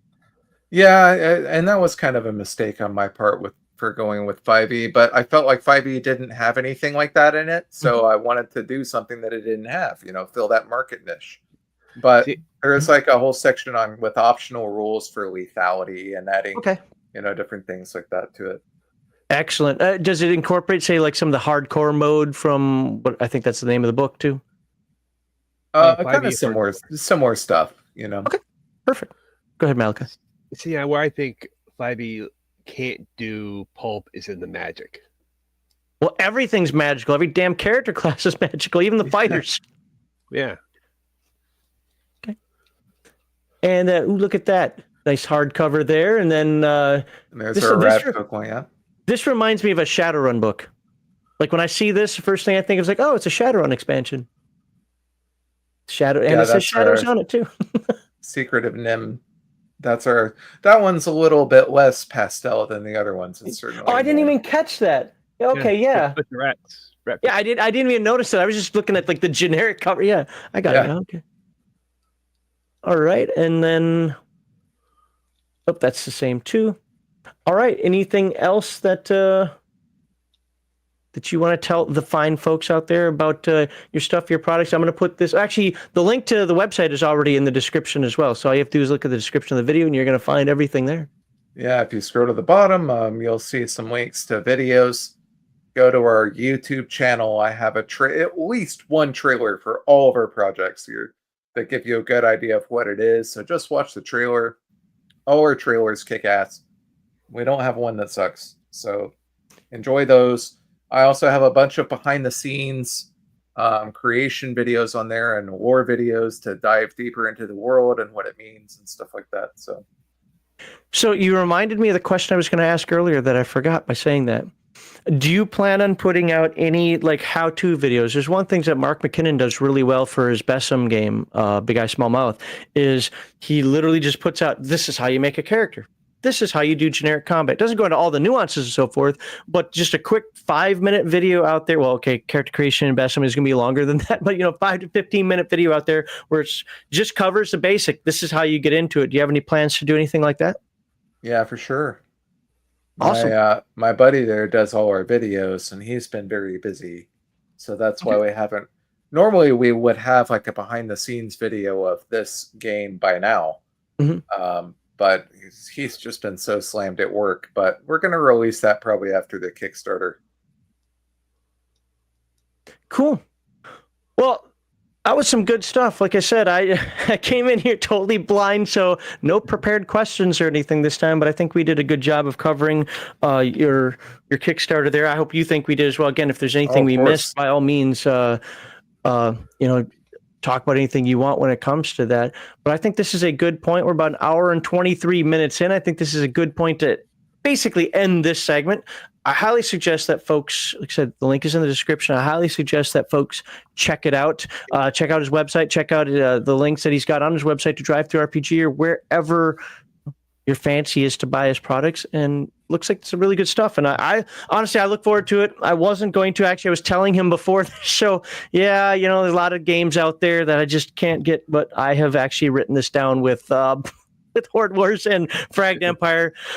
He sold me. Yep. But, if you're a Lancer fan, throw that in the trash and buy this instead. I do want to I'll put this on the screen again because this is actually kind of an important part. So I should have said this before, and this is my fault in case anybody stops watching before then. Guys, there's only 46 hours left to go. Yeah. So it's at this time. It's unfortunately, it's like a make it or break it. Like you got to do it now. Later on, I understand. He said it's going to be up on in place and so forth, but that could be a while because Kickstarter takes a while getting everything laid out, getting the shipping and so forth. While he does have somebody professional handling of that all takes a while. But he's already talking beginning of next year, and then it's going to be sometime after that before you can get it anywhere else. You might forget by then. So now is the time. And look at that. We're up to 8,157. And I appreciate that, considering that I have not even half of my normal viewership tonight. I appreciate it too. So With all the fees and cuts and everything, and saying, anything I can get is good. Awesome. All right, so I'm going to do this in case I actually split this into a video later, though I don't think I'm going to. Please be sure to, wow, that took a while, like, subscribe, and share. If you, we don't normally do game content. I know somebody's going to yell at me. I know there's at least one person who's been trying to get on the show for a while for me to talk about his game, and I keep saying we don't do that kind of content anymore. Look, Greg got very lucky. Like, we were supposed to have a completely different show tonight. It didn't happen. I reached out to him and said, hey, let's do this. And with only 46 hours left to go in his, I wasn't aware of that. So this just worked out perfectly for me at least, and hopefully for him as well. But so, we don't normally do this content, but if you like it, let me know. I can always adjust fire a little bit as we go into the future, but we'll be back to the panel shows starting next week. So hopefully. Well, next week I have at least 2, I think. I got one spot open, but next week, the biggest complaint I'm getting about next week's show is that people are like, well, I can talk about one of the topics. I can't talk about all 4. Like, I don't care. It's just potpourri. We're just going to talk. Next week so I made a mistake. And the mistake I made was, hey, if you've got any questions you want a panel show on, bring them up and I'll do a panel on it. I shouldn't have been that adamant about it. I should say, bring it up, and if I can fit it in, I'll do a panel on it. Yeah. But see, I don't like being a liar. So we're going to do a panel on some interesting topics that I don't think are going to get a lot of views. But since I said that we will, I will. So, Malachi, I don't know if you're actually one of them that's scheduled for next week. Come on in and just opine. Why aren't there any Napoleonic RPGs, sir? Well, that's one of the questions. So, but yeah. All right, and I'll keep the Kickstarter up here to see if anything more happens. But it's look at that, it's 17 viewers, dude. Wow, that's nothing. Like, and I checked YouTube. Yeah, Bear's streaming as well, but he's got no viewers according to this either. Oh, is everybody watching the Tyson fight? Maybe, but I'll tell you what. I went lately. The mall has been kind of on the slow side. It's been picking up lately. Oh, Tankar's streaming now. Is that normal? Does he normally stream on Fridays? He does, doesn't he? I don't know. I don't know. I haven't watched Tankar in so long. Anyway, it is what it is. Anyways, so I don't really have anything else that we have to talk about. Anything you guys got going on in the gaming world that you think is interesting? Too many Kickstarters right now. Yeah, why don't you say that to Greg even louder? I'll say that for now. There's actually even some mecha Kickstarters going on right now that look dumb and that I don't like. But I hate to disparage other creators, especially on a show like this. But there's just so many Kickstarters going on. It's crazy.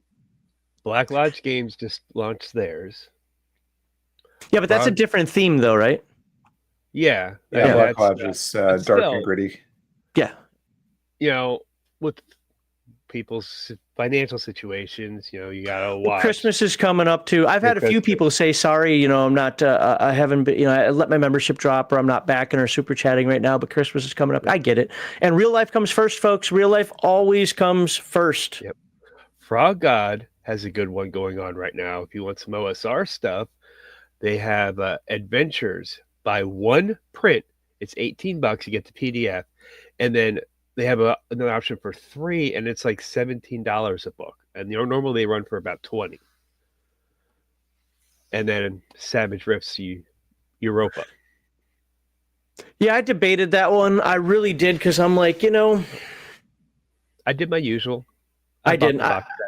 I did. I was thinking about it, but ultimately I was like, no, I have to be judicious about what I spend my money on right now. And it's just a matter of, I'm not going to be a hater, but I won't use it. That's the thing, is I won't use it like that. If I could, I am getting like that. I used to just buy everything. Yes, same here. Same here. In fact, the first one that I didn't buy of somebody that was on the show was Victor's book, and I felt horrible for a couple of months over that. That is like, I kept, and slowly but surely, now I don't buy anybody's that comes on really. And it's not to be a dick. It's just, am I going to use it? Yeah. And can I afford it? And to be honest, for the most part, no. But Horde Wars did something that I really want to see, and hopefully it does it the way he said. Your game does something I really want to see, so I'm gonna check it out. And Fragged Empire really sounded awesome for me. It sounded like the Battlelords game I wanted, from the beginning. So I want to check that out. But pretty much everything else. And I'm gonna get Atomic Punk also. That when he's done with the new version of it, I'm gonna get the new version of Atomic Punk.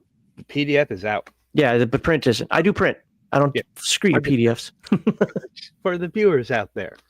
And you mentioned Victor, and look who shows up in chat. I know, right? I just said I didn't buy Victor's crap, and here he is. Victor, you should pop on in. Yeah, come on, dude. Tell us about your crap. No, at least defend your crap. And I snagged. I backed the Frog God one for one print book though. They've got something for Castles and Crusades I'm interested in. Yeah, no, I get it. If there's something that you're going to use, I'm all for it. But it's like even the Rift. I have one more Christmas package I want to get from Palladium, but there are only like 5 books I want, and I have to give them at least 10. And I'm like, I don't want any. I literally just don't want. It's like you got to release stuff for me now. I mean, I think I have a couple books I don't have for Nightbane, but I've got everything for Heroes Unlimited. I have everything for see, I don't want everything like Gramercy Island or whatever it's called. I don't have any desire for any of that stuff because I wouldn't use it for that. Again, I'd be using it for my After the Bomb games. So that's why I'm getting a lot of Rift stuff. I'm literally getting it just because I want to turn the Empire of Humanity into something not comical. The Empire of Humanity is stupid the way it's written. I would rather have it be like the Coalition. So that's what I'm going to do. And guess how you make something more like the Coalition? Hey, take the Coalition. Now they're still going to be different because it is a different environment. But I'm not going to make them so. What I like about the Coalition is they're evil. They're evil, but they're gray area evil. Yeah. The Empire of Humanity is just flat out evil. For me, I was at a local used bookstore, and they got in all this Heroes Limited stuff, and it was all dirt cheap. I don't think I paid more than $5 a book. So I was there. I couldn't pass it up. I even have I think it's a revised first edition of the core book now. So Patty Spartler says he doesn't know why he's not seeing this on YouTube, and I'm like, well, that explains some things then. I see it, but of course, well, I don't think he meant that it wasn't streaming. I think he meant like as in the notification and so forth. That would explain why I'm at half my viewership, actually under half my viewership. But just roll out of bed. I might pop in once I'm dressed. My eyes starting to cry. That's fine. Hey, Victor, I don't know how long I'm going to be streaming tonight. The focus of tonight's stream was to promote Greg's Kickstarter. And we did that. I want to hang out and talk some more for a little bit, but we'll see. We'll see how chat goes. If chat's flying, I mean, I'll keep talking. But I got black. No, Heathen Dog got blacklisted off Twitch. His account has nothing to do with mine. In fact, they're separate.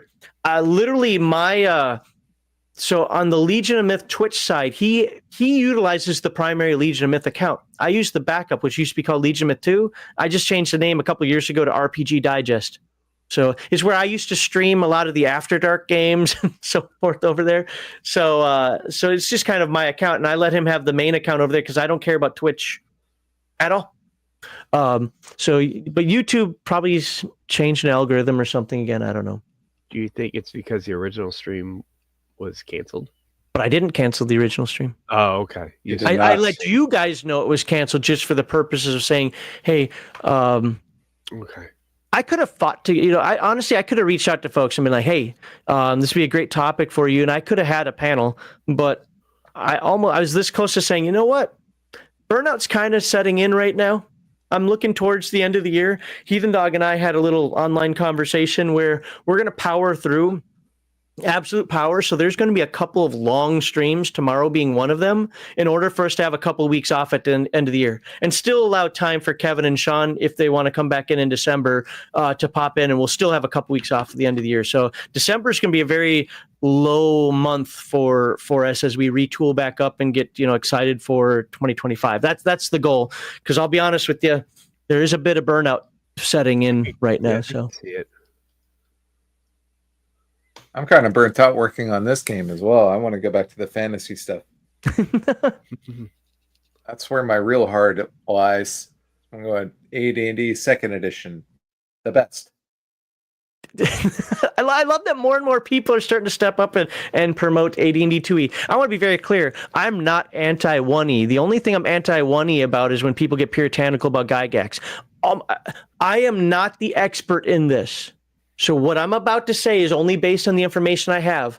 But almost every single time somebody says, Gygax says this, Arneson says that, I'm almost always on the Arneson side, based on the conversation and things that people were saying. One of the ones I remember notably is that Arneson didn't want extra hit points per level. He wanted it just to be harder to hit somebody. I'm like, yeah, that makes way more sense.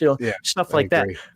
But with that said, I'm not a 1E hater in any way, shape, or form. If you love 1E, be 1E, but stop being like an Ohio State fan or a Mac user and think that is the gold standard everything needs to live by. No. Well, I mean, if you play 1E, 2nd edition is easily compatible with 1E. So what's the problem? What's the problem? There are people call it 2E a story game, and I just don't get it. I don't see it. Well, so 2E is the 5e of it. Yeah, Victor just put that in. Even I say that 2E is the 5e of its time, but here's the primary difference. In 5e, if you say no, you get put on Twitter as a really bad DM. Mm-hmm. In 2E, we said no to almost everything. What do you mean? No, you're not going to, grab, pull a book here. The whole idea of what's that? Wemmick. Oh yeah, the Wemmick. That's one. Just as an example, I let somebody play it one time. Oops, never again. But there are ideas in there that you can pull from. I prefer kits. Mm-hmm. I think kits are awesome, even if they're not always balanced, because it's a role playing thing. Crafty did his thing last week, trying to get all snooty about paladins. But while sure, if you want to go letter of the law, but I'm never letter of the law. The letter of the law is retarded 50% of the time. I'm spirit of the law. And if you look at the spirit of the law of the paladin, yes, you have to follow a god. It's based off Charlemagne's paladins. It's based off of the knightly orders. What did all of them have? The Teutonic Knights, the Hospitallers, they were all religious. so this idea that paladins don't have to have religion. Sure, if you want to go by the letter of the law and play your black and white game, go for it. But I like a game with some color and flavor. And the spirit of the law says that no, you have to follow a god. Yeah, the Book of Elves. The Book of Elves is great if you want to compare how the Qual and SD on the Dragonlance side and the Moon Elves on the no, those are High Elves, I think. Whatever, on the Forgotten Realms side, and how but you know what everything in 2nd edition did? It still fit the tone of the game. Yep. Elves still were elves, even if they had little quirks, even if they were wild. I never liked wild elves, to be honest with you. But even if they're wild elves, was it the Dagonesti? I think they are in Dragonlance, or just wild elves. Look, they were still elves. They didn't try to turn them into something else where they're just humans in cosplay.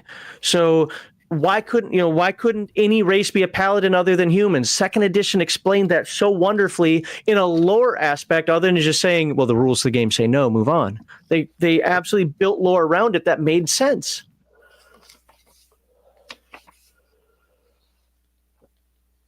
What you looking up? The elves. Oh, okay. I have my Dragonlance book. I actually had it handy. I was kind of curious. Well, it's in the Paladin's handbook as to why they can't. Oh no, the wild elves from Dragonlance. Okay, yeah, I think they're Dagonesti. She's fine. I think you're right. Yep. Too easy. Yep. And then that's funny you say that, because if I had to go get stuck on a desert island right now, we'll see if Greg agrees with me on this one. If I got stuck on a desert island right now, I would actually take Rules Cyclopedia over 2E.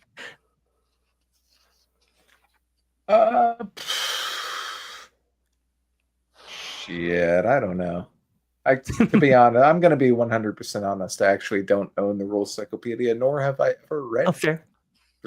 My reason for that is you have everything in one tone, and I still do like the idea of race as class. I know some people poo-poo that. I like it. I'm not saying you have to have it, but I will say that I would prefer the first edition Dungeon Master's Guide to the second edition Dungeon Master's Guide. yes. But the 2E Monsters Manual is unbeatable in my opinion. Monsters Compendium, sir. Yeah. Whatever. Oh, you can't see them, but I have them all up there. I've got some good 2E stuff here. You know what the only mistake was, but it's a completely understandable mistake that they made with the Monsters Compendiums, is that they put monsters on each side of the page. I get it. You'd be double the page count, everything. I 100% understand why they couldn't do that, but that was like the one issue. Otherwise, I loved taking the monsters out, putting them in what I was going to use for that week or prepared to use that week and ready to go. Go ahead, Malachi. Darganesti? Yeah, Dargan. Okay, it's Dargan. seal. Okay, I forgot there was an R in there. All right. You're the Kaganesti, or I think are the Wild Elves. Oh, yeah. Okay, yeah. Qualinus, Sylvanesti, Kaganesti. What's the Darganesti then? Those the Drow? Oh, the Seal. Okay, yeah, Seals. Got it. Okay, had that mixed. I love this book. Too many elves.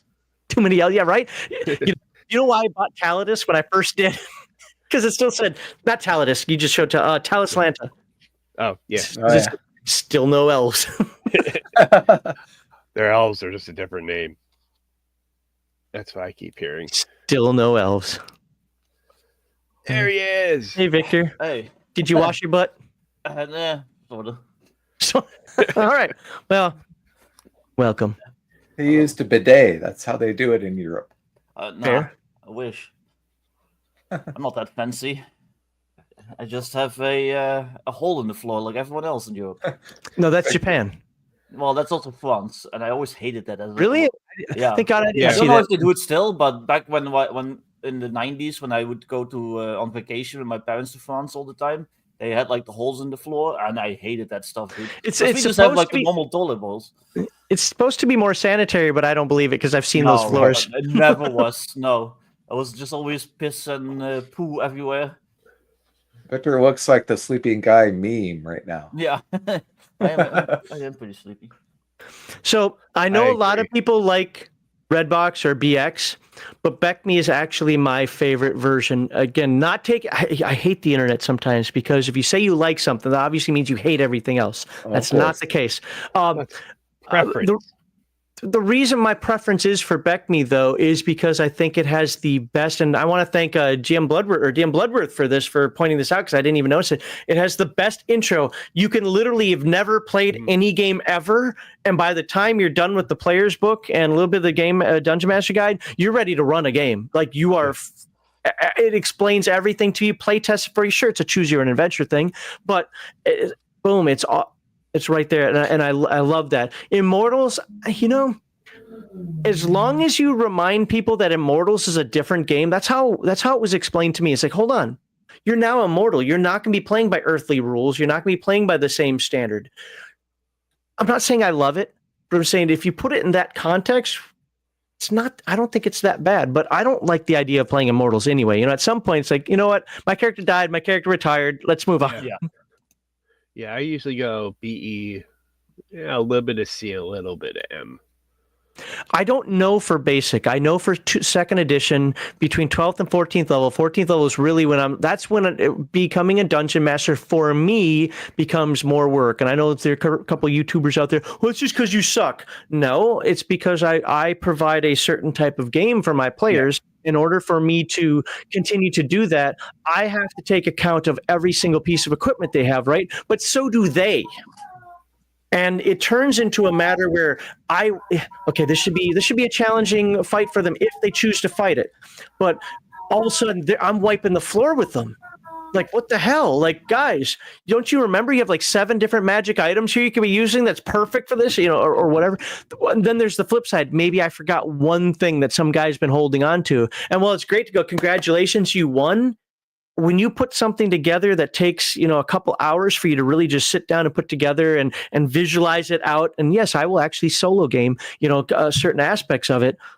And then they just beat it in 5 seconds. That's why you zero prep. What's that? That's why you zero prep. Nobody Yeah, can ruin your hours of work. Yeah, but I don't believe in that. I don't think that I that agree. works. I know. So. I'm just kind of joking. Yeah, But for- no, I've always been an early to middle level guy, and it's like once Yeah. characters get too powerful, I don't really like domain play and stuff either. I don't want to run an army. At that point, my character might as well just become an NPC, and like he's just out there somewhere Yeah. doing his stuff. And if I need to reference him, I'll reference him. But then I'll just roll up a new character to actually go back into the dungeons. And do Now, shit. one area I'll say is like I like the idea of something like Birthright, and this is why I'm very interested to see how Acts 2 presents this, because I know it's really built on that foundation, and the way he sold it, I was like, you know what, you have me pulled in. You have me pulled in because I don't normally like that. Again, I'm the Fellowship of the Ring or Dragonlance, Heroes of the Lance type person where it's like, yes, you're supposed to be adventuring even at level 20 or whatever. That's just my mentality because you're the hero of the story. But some of those games I can understand pulling me in. But generally, Victor, I agree with you. Yeah. Great. You know what? I have my stronghold if it's Forbidden Lands, or I have my tower, whatever it is in D&D, but that's an afterthought. That's where I go bring all my treasure.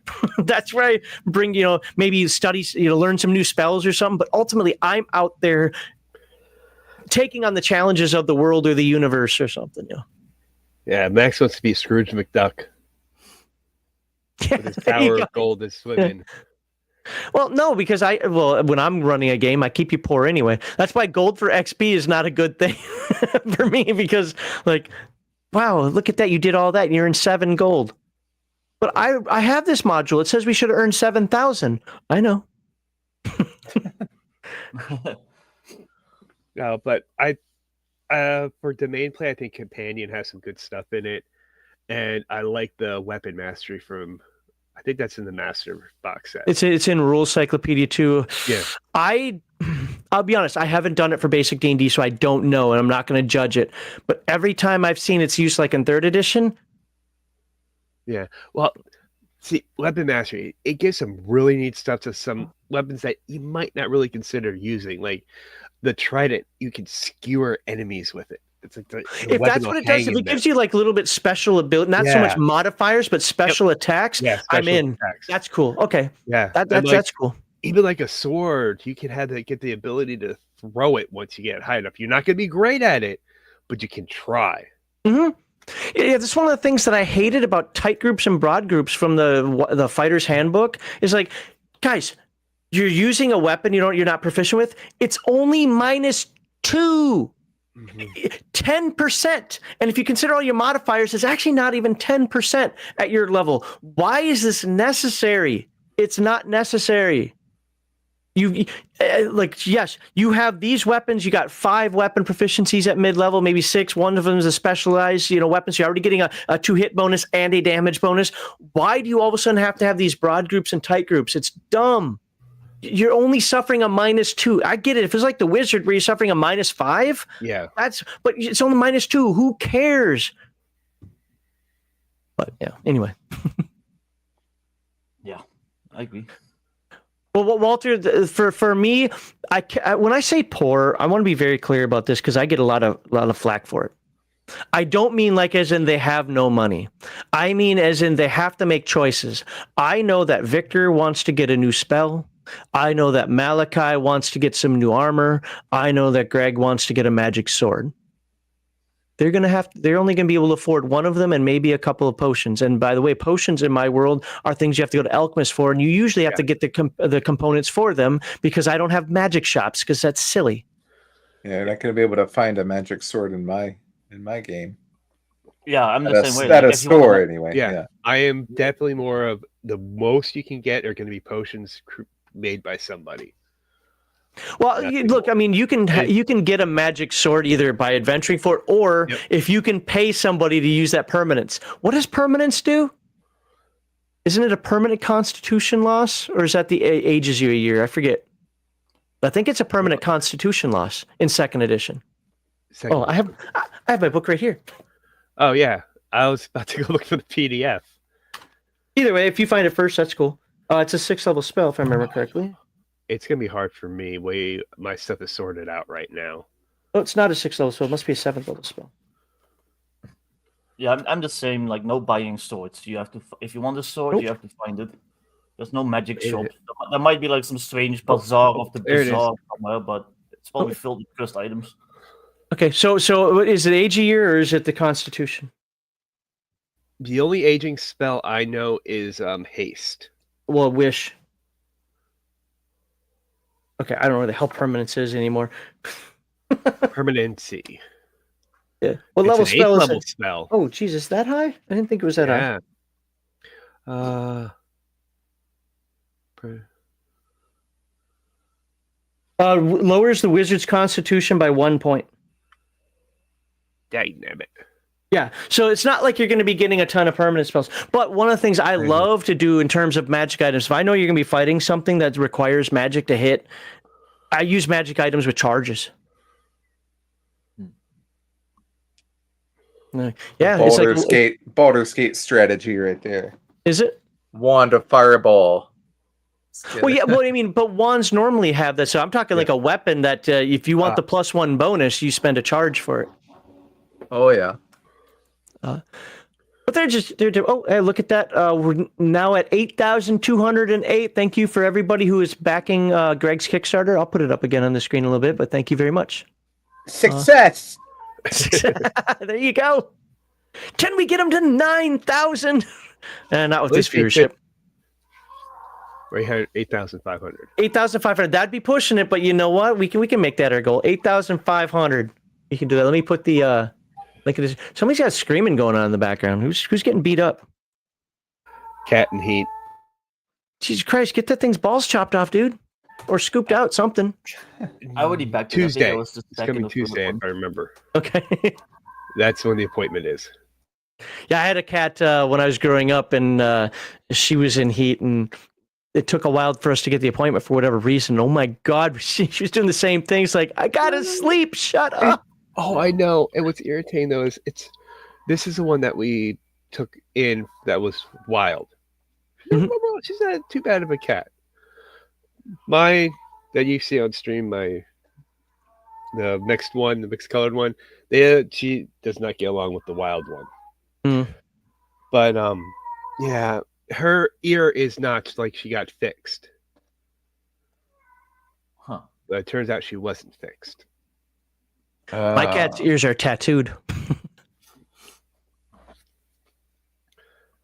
Well, yeah. No, anyway, but as far as the poor thing goes, you know, that's partially a meme, but it is partially real. It's the idea is to keep you hungry, to keep you wanting to do it. And I'm also a good enough game master, as I like to think I am, or at least I used to be. Maybe I'm not now, but I was a good enough game master where I would keep you challenged, and I wasn't worried about, look, man, okay, yeah, you're level 3 and you don't have a magic sword. I'm not going to put you against things that require it.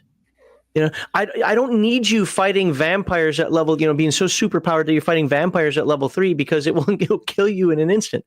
You know, we were talking about first edition versus second edition. One of the big changes, and I think it was Shadow and Sun that pointed this out to me, and I didn't realize, you know, we're always talking about how tough dragons are because I'm used to them from second edition. They got first edition, they have like half, if that even that, the hit points. It's like crazy. It's like, oh, no wonder why low level characters are like, well, we take out dragons all the time. And I'm like, what? No. Yeah, that was actually mentioned recently.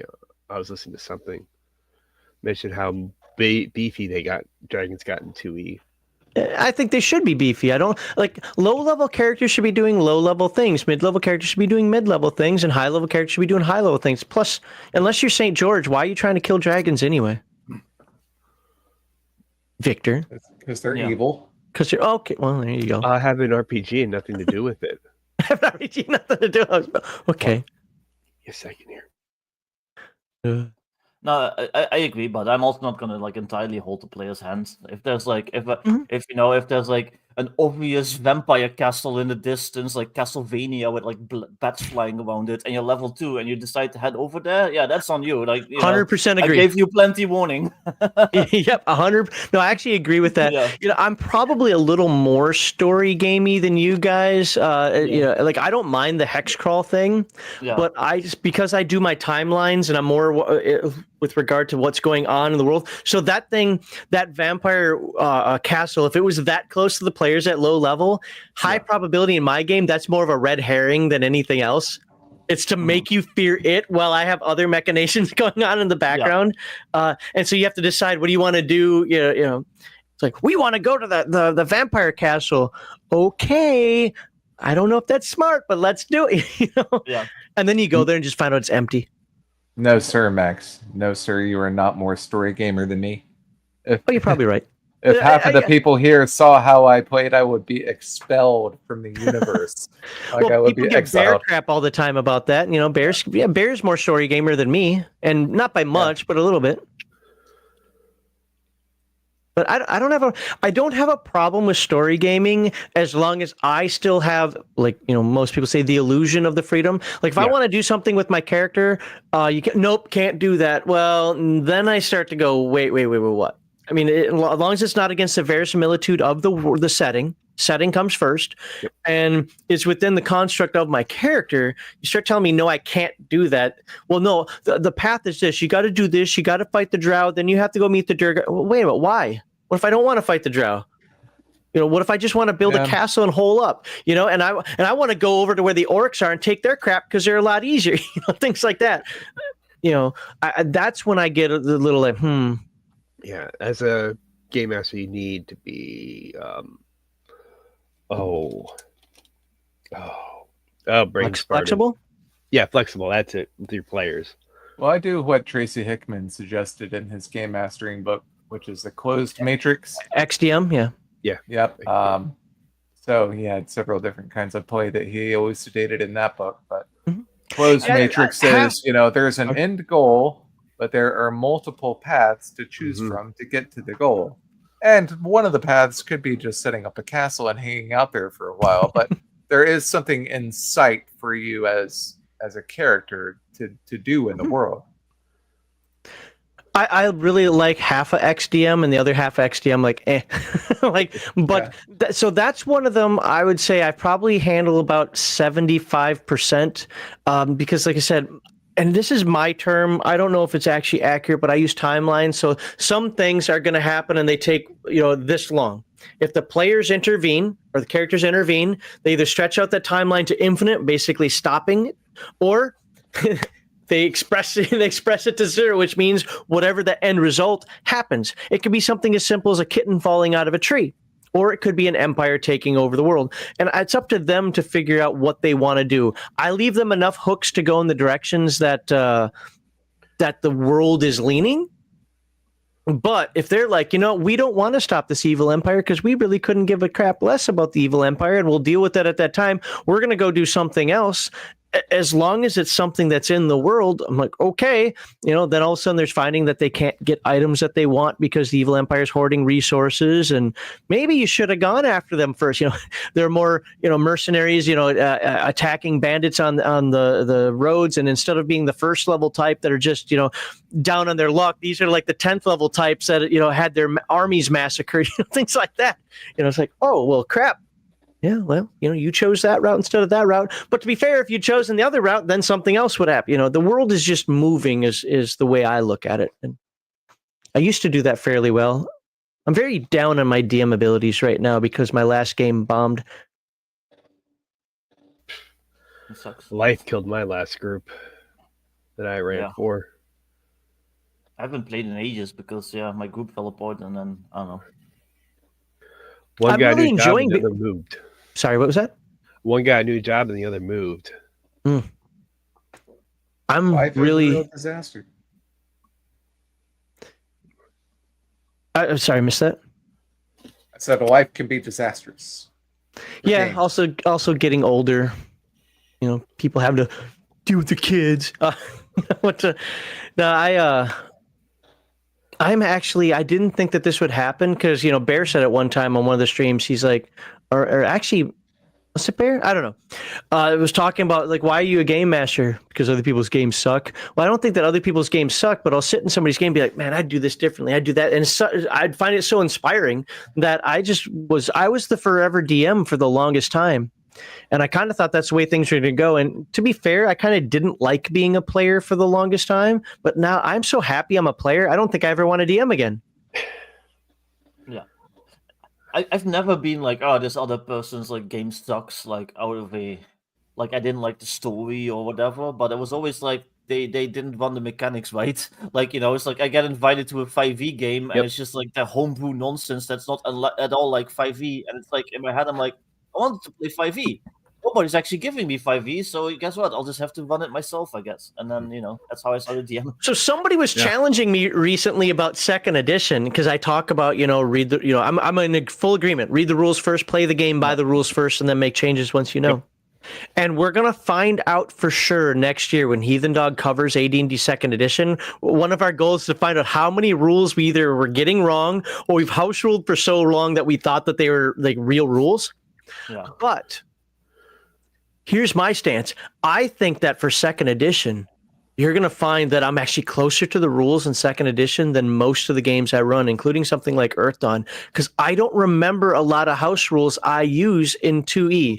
A very recent one, and so this didn't happen in any of my old campaigns, is the character creation die roll that I like now, which is 5d6, remove the highest and the lowest because I like that bigger bell curve. That's just a personal preference. I actually haven't used that in a game because I haven't run AD&D second edition so long. I take out true seeing. That is one you'll never have true seeing in any of my games.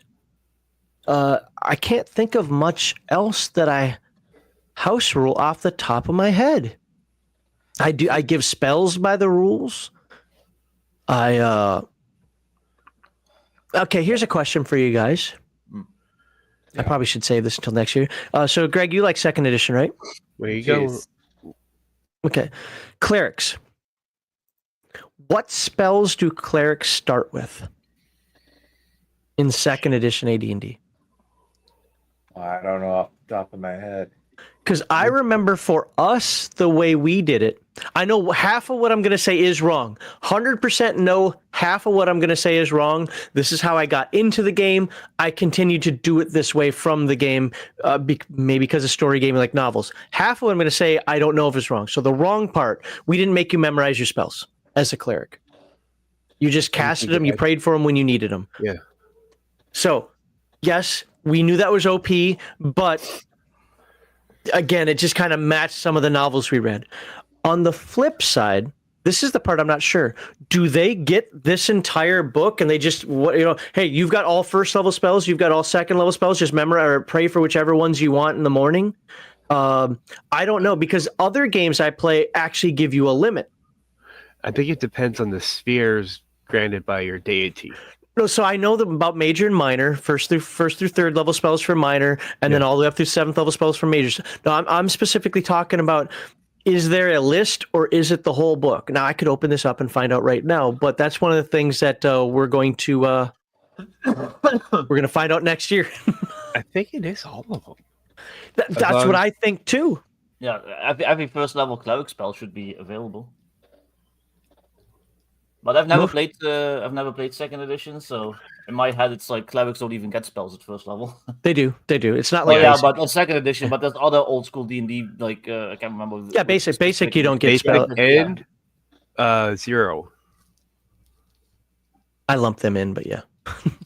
Yeah, none of my players ever played clerics or paladins. They were all thieves and It's funny, I started off as that, and then I moved to wizards. The only thing I didn't play a long time was fighters. I just never got into, like, Carmen was not my favorite character. I didn't care about the fighter types in most movies. Conan was not a big thing for me.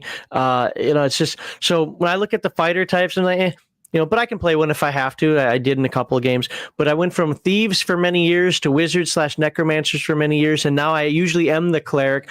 But if you think I'm going to be a heal bot, you're sadly mistaken.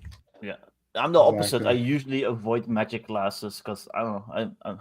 Magic is cool, but I'd rather like survive and do stuff like by my own wits and skill, rather than rely on this esoteric force. I don't know. I find myself so much preferring games that don't use the style of magic. And what I mean, I don't mean Vancian necessarily. I'm talking like specific spells. I'm so much more digging games that allow you to create effects based on whatever knowledge, whether it's mage and you have your 9 spheres, or kind of like what Bear is doing with the basic role playing, where it's like how plausible it is determines if it can be It casts. I would like something a little more constrained like that. So necromancers do these kind of things, and high wizards do these kind of things, and elementalists do these kind of things. I'd rather have it more compartmentalized like that. But I like things where it's like you can use your imagination to create better effects. Yeah. I don't know, I just feel more satisfied if I kill a vampire with a sword than just casting a giant fireball on its head. Well, they're both about as equal. I mean, they have magic resistance already, and they also have their immunity to normal weapons. So, you know. Yeah, well, it can be a magic sword.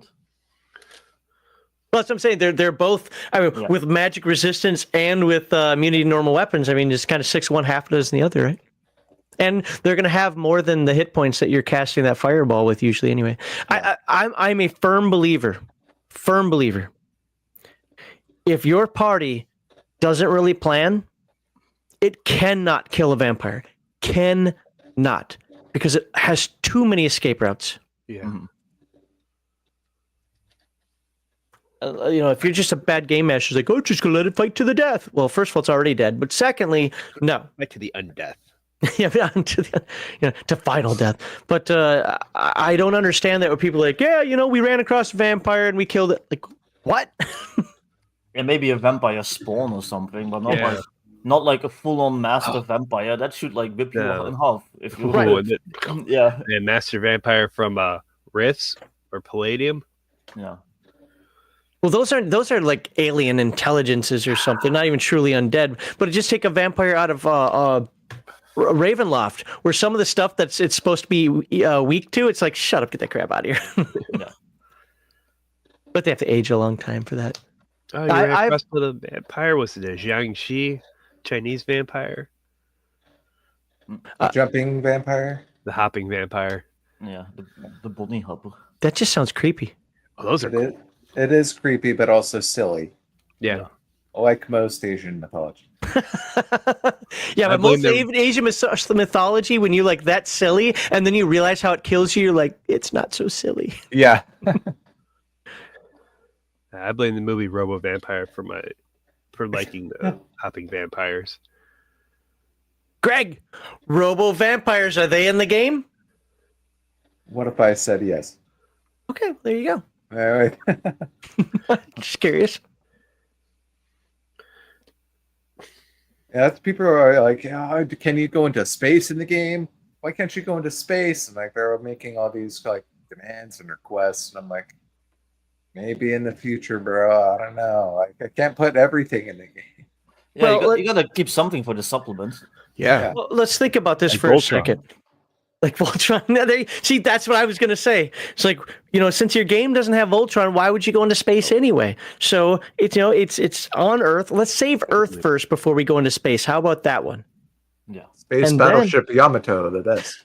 Right. Then you got Space Battleship Yamato. There's a couple other ones out there. There's one that I was thinking of where they were basically fighting bug people, Knights of Sidonia or something like that. That was a really creepy that thing. was weird. That was very weird. But I watched it, and for his non-anime guy, I was like, "What is going on here?" Anyway, you can expect. I absolutely could see something like that as an expansion, but I don't think it's appropriate for this, because this is straight up kaiju versus mecha, and there's just way too many themes and roots and movies and books and manga and so forth that you can look at, and you can have infinite adventures already on this world. Let's expand out later. Let's finish this one first. I like that idea. I agree. Well, it's like asking, Kevin, why didn't you put Europe and all these places in the core Rifts book? It's like, yeah, I don't know. Let the guy make some money, make some supplements. Come on. Yeah, Victor, why didn't you just copy D20 Modern? Why didn't you just? I mean, Yeah, I would if I Victor. could. If I could snap my fingers and make everyone forget D20 Modern, and then I show up and like, hey guys, I wrote this, and then I would do that. Hey, at least you beat Everyday Heroes. Everyday Heroes is no more. Yes, yeah, they died. Good. And I don't know. you wrote yours for 5e, right? Yeah, the First one. okay, 5e is a better rule set than 3 anyway, than the D20 system. Look, I don't like WotC D&D, but the 5e rule set is better than the 3e rule set. I want to redo it at some point because I think I'm a way better designer now, or like than I was. That's like literally my first project. So like I had no idea what the hell I was doing. People seem to enjoy it, but when you look at your own stuff that and you have since improved, you're like, oh, this is shit. But but yeah, I want to do like a second edition at some point. But yeah. But I will say that D20 Modern, for the rule system they had, they did a good job adapting it. Yeah. D20 Modern still holds up, in my opinion. Yeah. Like, it's still perfectly playable.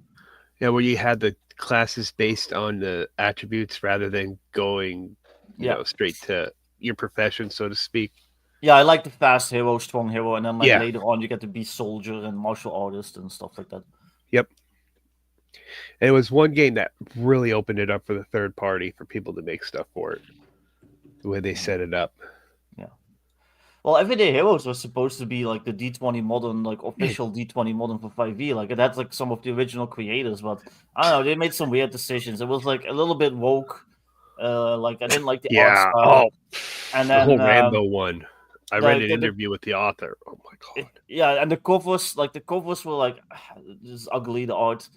And then they did like some weird shit with crypto and with the what are they called? The images, the NFTs? NFTs, yeah.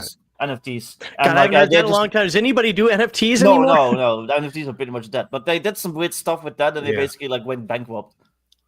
I don't think Max has heard the Pacific Rim story. Yeah. Well, I shouldn't gloat about other creators, failing, obviously, but one second, Greg, and I'll let you go. My biggest issue is when they take stuff like Billionaire and turn it into a class. Yeah. That's not a class. All right. So when I first started working on this game, I was a big Pacific Rim fan, of course. And makes sense. I was like, you know what? Rather than go to all the work of making my own original setting and everything like I eventually did, why don't I just make it a Pacific Rim game? The hell not. So I emailed the director of multimedia for Legendary Pictures. I was like, this guy's never going to respond. There's no way. It's a Legendary Picture. He responded to me and he's like, actually, that would be a good idea and you would be a good fit for that. Because I had a link to my other books and stuff. And he's like, but unfortunately, we just hired a company to do that exact thing. If we hadn't hired them, I'd be more than happy to work with you. And I was like, okay. And he's like, but we can't tell you anything else about it just yet. And that turned out to be Everyday Heroes with the Pacific Rim license. Yes, they got the Pacific Rim license, and that's who ended up taking that from me. I'm like, damn it. They were also supposed to do the Rebel Moon game, and apparently they had it like pretty much finished. And then like whoever owns Rebel Moon like yanked the license. Netflix. And I remember like they were going to do a lawsuit over it. I have no idea what happened since then because they went bankrupt since then. But I think they actually settled out of court. So it sucks that they failed. Obviously, like I said, I shouldn't wish failure upon other creators. Like it looks bad. But I'm not going to feel bad when you say somebody's woke. I'm not going to feel bad when somebody woke fails, especially in this day and age. Yeah, I was just bummed out because literally around the same time I did my Kickstarter, they came out, and of course they had like $500,000 in backing and stuff like immediately. So it just like kind of like completely stole my thunder. Not that my game is like nearly as good probably, but. Yeah, I mean, that's what bummed me out. That was my closest brush with fame in the RPG world that I've ever had. I could have been the guy. I could have been the Pacific Rim guy. But to be fair, I actually enjoyed making the setting and game, its own unique thing rather than just be an IP. Even though I do like... You control it now, number one. I mean, that's the best thing. But Kevin and Sean talked about that, with Kevin specifically, because this is back in the 80s, about how he got like Robotech and TMNT. He just basically shot his shot and was like, we'll see what they say about it. Boom. And it's like, here you go. Sounds good. Obviously I'm paraphrasing and I'm making it sound way more simpler than it was, but if you don't shoot your shot, you never know. So if there is an IP out there, if there is something you'd like to get your hands on, my suggestion to folks is the worst thing you can do is send a message and have them send you the rejection letter saying, thank you, but no thank you, but at least you tried, because you might be surprised, like, Yes, that's what we're looking for. Have at it. Yeah, I wanted to email Toho and try to get the Godzilla license, but I don't speak Japanese. And it's like- Well, Japan is very, very finicky. So my wife being Japanese, and she's got contacts at certain places. Nothing that would help with this. Oh, by the way, you're at 8,246 now. Heck yeah. But Japan is very weird about the IP side. If you think Harmony Gold is bad here in America, what they do in Japan, it's 100 times worse. Every single one of Heathen Dog's, just as an example, every single one of Heathen Dog's anime videos, that when he did anime reviews, he would cut the audio from it. He'd only show like 10 seconds of the anime, whatever, and we got a copyright claim every single time. They don't deal with fair use. They don't care about fair use. The few times that I won almost every time. All right, but they would let it draw out for all 30 days. So that means the video isn't up monetized for the 30. You know how much that sucks on YouTube. So, and then the couple that I lost, YouTube just ripped from me. Like they don't even exist anymore. I'm like, wait a second, over a fair use issue, and I'm right. I'm right. This is BS. So, and then there's probably about half of them are not able to be watched in Japan and like 49 other countries around the world because of it. It's not fun playing that with Japan. Japan doesn't play. Like my wife said, they'll copyright the word "the," and good luck getting anything with the word "the" allowed. Yeah, that's why I like Discotech. They seem like good guys. Like they're willing to, they're still kind of fan community type of company. But they've told stories where they would send their main representative to some huge animation studio in Japan because they do retro anime DVDs and Blu-rays. And the guy will get there and he'll be talking to like some top executive and be like, hey, we want to license this old anime from 1987. And the boardroom of Japanese businessmen will be like, we've never heard of this before. We've never made it. What are you talking about? Like, no one at the company knows what it is. Like they have no clue where it is. It's like completely lost to time over there. It's really weird.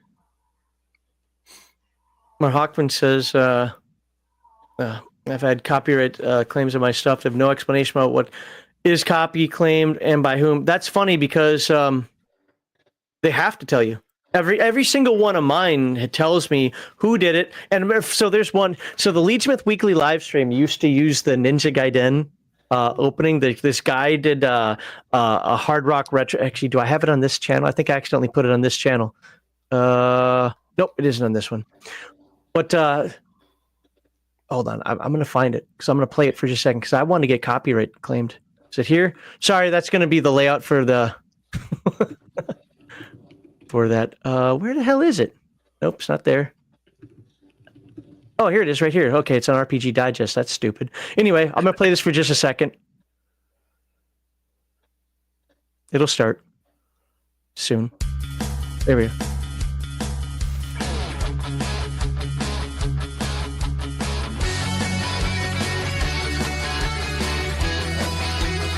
So anyway, that's part of Ninja Gaiden. We had somebody copyright claim it that was like a nobody, and my response to them was like, good luck with that. Do you want to actually try to fight Nintendo over this? Because you do not own the copy, because I checked to see who owned the copyright for it. Like, you don't own the copyright for this. You're not going to claim this damn thing. Otherwise, I'm going to get Nintendo involved. And if they want to strike me, they can strike me, but you're certainly not going to do it. And they dropped their claim. Yeah. Actually, I think it's Tecmo technically. Oops, what the hell? Hold on, I'm trying to find there we go. Nope, not some random RPG live stream. There we go. Now that's right. Yeah, moving it up again, guys. No, well, I had to go through all the different. I forgot what one I was doing, but yeah. Anyway, so sometimes you just get these random copyright strikes, and it's like, no, you're not going to be the one that does that. I always verify because there are these groups out there. Like if you do something, say for like a movie. There are groups out there that their whole sole purpose is they just run bots and they find certain aspects of it. Like if you watch, a lot of times if you watch, say like a Family Guy, I've got Family Guy clips, you're like, how the hell did you not get kicked off? Because they reverse it, they zoom way in on it, so you only see like Peter's head and stuff. Like they do these little tricks to get around it because of those bots that are out there. But I was seeing. Oh, go ahead. I'm sorry. I was just going to finish up by saying we did everything within the context of fair use. So no, it's all transformative, but Japan just doesn't care. Sorry, go ahead. Japan and Nick Beardia put all kinds of ads up for his Deck of Mini Triggers thing, and like he would be using big songs, like top 100 like pop songs in his videos. I'm like, how did you get the license for that? That's thousands of dollars. And he's like, oh, I just call it parody and I get away with it. It's like, okay, I guess that works in some degree, but if they really want to push it, it doesn't work. So there are some things that come with fair use that you have to look at. It has to be transformative. Like, so for example, did you know, and a lot of people don't know this, did you know that anytime you play a video game on stream, if the copyright claimant wants to say, no, we don't want you showing our game online, there'd be such backlash to it. It'd be stupid for the person to do it. But that is 100% not fair use. You playing a game is not fair use. And a lot of people act like it is. Like, no, it is not fair use. Sorry. Another one, we're doing these read-throughs of these books.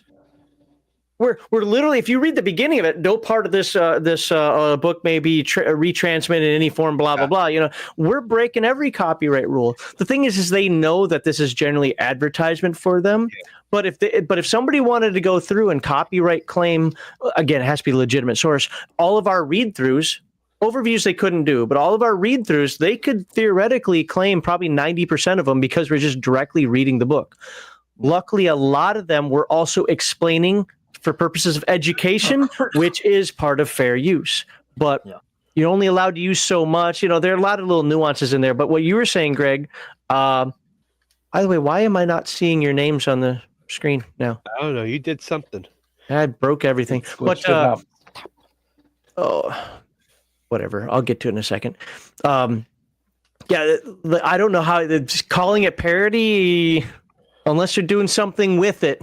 I don't think that just works. There have been some occasional shenanigans with people that are streaming games getting hit, but that's usually the ones where it's like the game is like technically not out yet, but people got like a preview copy, and then like well, Nintendo used to be really bad about that. There's like don't even attempt to do a Nintendo game. Yeah. And the other way is the music in the game. Interplay, when they re-released Rock and Roll Racing, they have a streaming option on it which disables the music because it's like MIDI versions of hard rock songs. I started the game the other day and it said at the beginning like, hey, streamers, don't worry, all the songs in this game are like, they're free to stream. So. I've tried to ask ChatGPT to find me recite for me a passage from Lord of the Rings or something that I couldn't remember where it was. I didn't want to dig through the book. And the AI will come back and say, I'm sorry, that's copyrighted. I can't recite that for you. Yeah, that's stupid. I know that's true, but that's stupid. Yeah. I get a bunch of crap from ChatGPT because I'll be like, hey, I need a fantasy picture of an orc fighting a gnoll. And it'll be like this little cartoony thing. Like, no. I want a real medieval looking fantasy of an orc fight. I can't do that. That's too violent. Yeah. It's fantasy. But Nintendo does not care at all. Like they've relaxed a little bit recently. So I don't do video. Sorry. They shut down the emulator scene completely. Yeah, they're going after Palworld with some nonsense right now. It's like they're going after Palworld for what's it called when you've got like inventions that are supposedly yours. Patents. Yeah, they're coming at them with patents, but it's patents that they filed after Palworld already came out. And it's all technical jargon. But when you read it, it's just like this is just like the mechanic for like using a mount or for like throwing an object at like a monster. So that's like the way. Like, well, we patented like throwing Pokeballs at things. Like, but it's like just like throwing an object at like a creature. Just to clarify what I meant, I didn't mean that they didn't care if you did it. I meant that they don't care about the backlash. Like they're huge that like millions of fans could be mad, and they don't care. Yeah. To get your names on the screen, I literally just had to turn it off and back on again. Nice. Whatever. What's this comment? The streams randomly popped in my feed. Well, I like randomness. Apparently, that's good because other people said they couldn't even find it. I normally have like almost 3 times as many viewers as this, and people are over on the Rumble side saying couldn't even find the stream for this week. And I stream every Friday. That's weird. But the most interesting thing I've seen today. I'm sorry to hear that. Never thought about streams and video games not being fair use. Yeah, it's just we're so used to some of that stuff now, but most companies, it's like the whole Napster thing back in the 90s, early 2000s, where it's like, oh my God, downloading music. Now, I don't steal music. That's just my personal choice. But to be fair, it's like the Trove for tabletop RPGs. I understand its abuse. And I know a lot of people who just got stuff there and didn't do, and I consider them thieves. Me personally, I either got it and then bought it because I liked it. It was a great preview, or I got it, said this is crap, and I deleted it. Oh, yeah. The only thing that I say that I keep like that would be you can't buy it anymore. Yeah. You just can't buy it. Yeah. Well, then screw you. I am going to get it off, They tried to patent throwing an item at a what? They tried to patent throwing an item at a monster. Yeah, and writing a mount, basically. Well, that sounds on a mount. Doesn't it sound like when Games Workshop tried to patent the word pauldron or some crap like that? Yeah. It's like, what the hell were you thinking? Or Space Marine? Yep, that was the other one. It's like, I hate to say that. Because, okay, when you think Space Marine, what do you think? You do think Warhammer, right? Yeah. But those two words are so common and popular. Yeah, they're both just common use words. And then just because you combine them. I was actually reading a science fiction book recently, and it's a pretty new book, came out a few years ago, and they use like ultramarine, and like I know that's also from Warhammer, so I was like kind of surprised that they got away with that. Well, I want to know how Kevin. I joke about this all the time, but I want to know how Kevin got E-clip. Yeah, I like that. Really, that's got to be one that pushes the envelope. Energy clip. You got E-clip. A trademark or copy or whatever. Like, good move. Yeah. Now I get how he got his other ones. How you got like OCC and PPE and so forth, because he does acronyms incorrectly. You're not supposed to put periods in between acronyms. Well, that's how he got his copy written was, when he does PPE, it's P.P.E. Okay, that makes sense. If you're gonna do it in some unique style, gotcha. Makes sense, But go fake names like Adeptus Mechanicus, Adeptus Astarte. Yeah, now in there, you can absolutely copyright that stuff, and that is a way to go about it. Like, make it sound Latin enough to be, to seem like it's real, but make up words. I'm okay with that. I know somebody be like, no, you got to have pure Latin. Why? As long as it sounds right, Yeah. I just wanted to point out that in Titans of Fallen Earth, our acronyms do not have periods in between the letters. I think only Palladium does that. Yes. Now, I can understand other places, like when people talk about like S.H.I.E.L.D., sometimes they put the dots in between them. I think that's from Marvel or something. Yeah. I can understand other times when you do it, but officially you're not supposed to put dots in between the acronyms. But there can be purposes for it. But Kevin has his, Kevin and Sean, and I'm just going to say it in this way. It's unfortunate, but they're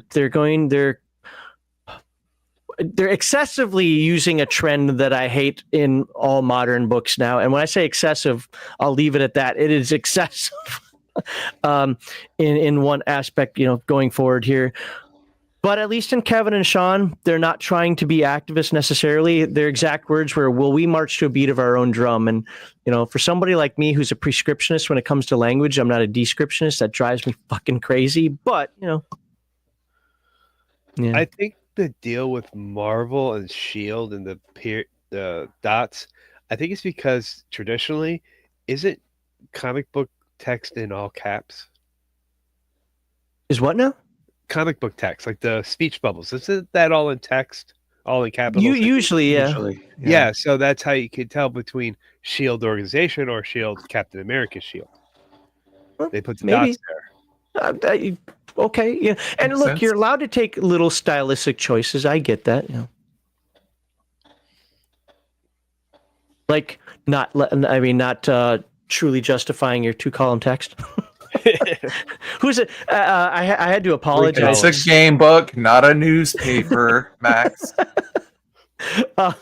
There's somebody who got really butthurt over me saying that. So it's kind of a meme now that that I do. By the way, my game's in 2-column text, and I am doing full justify.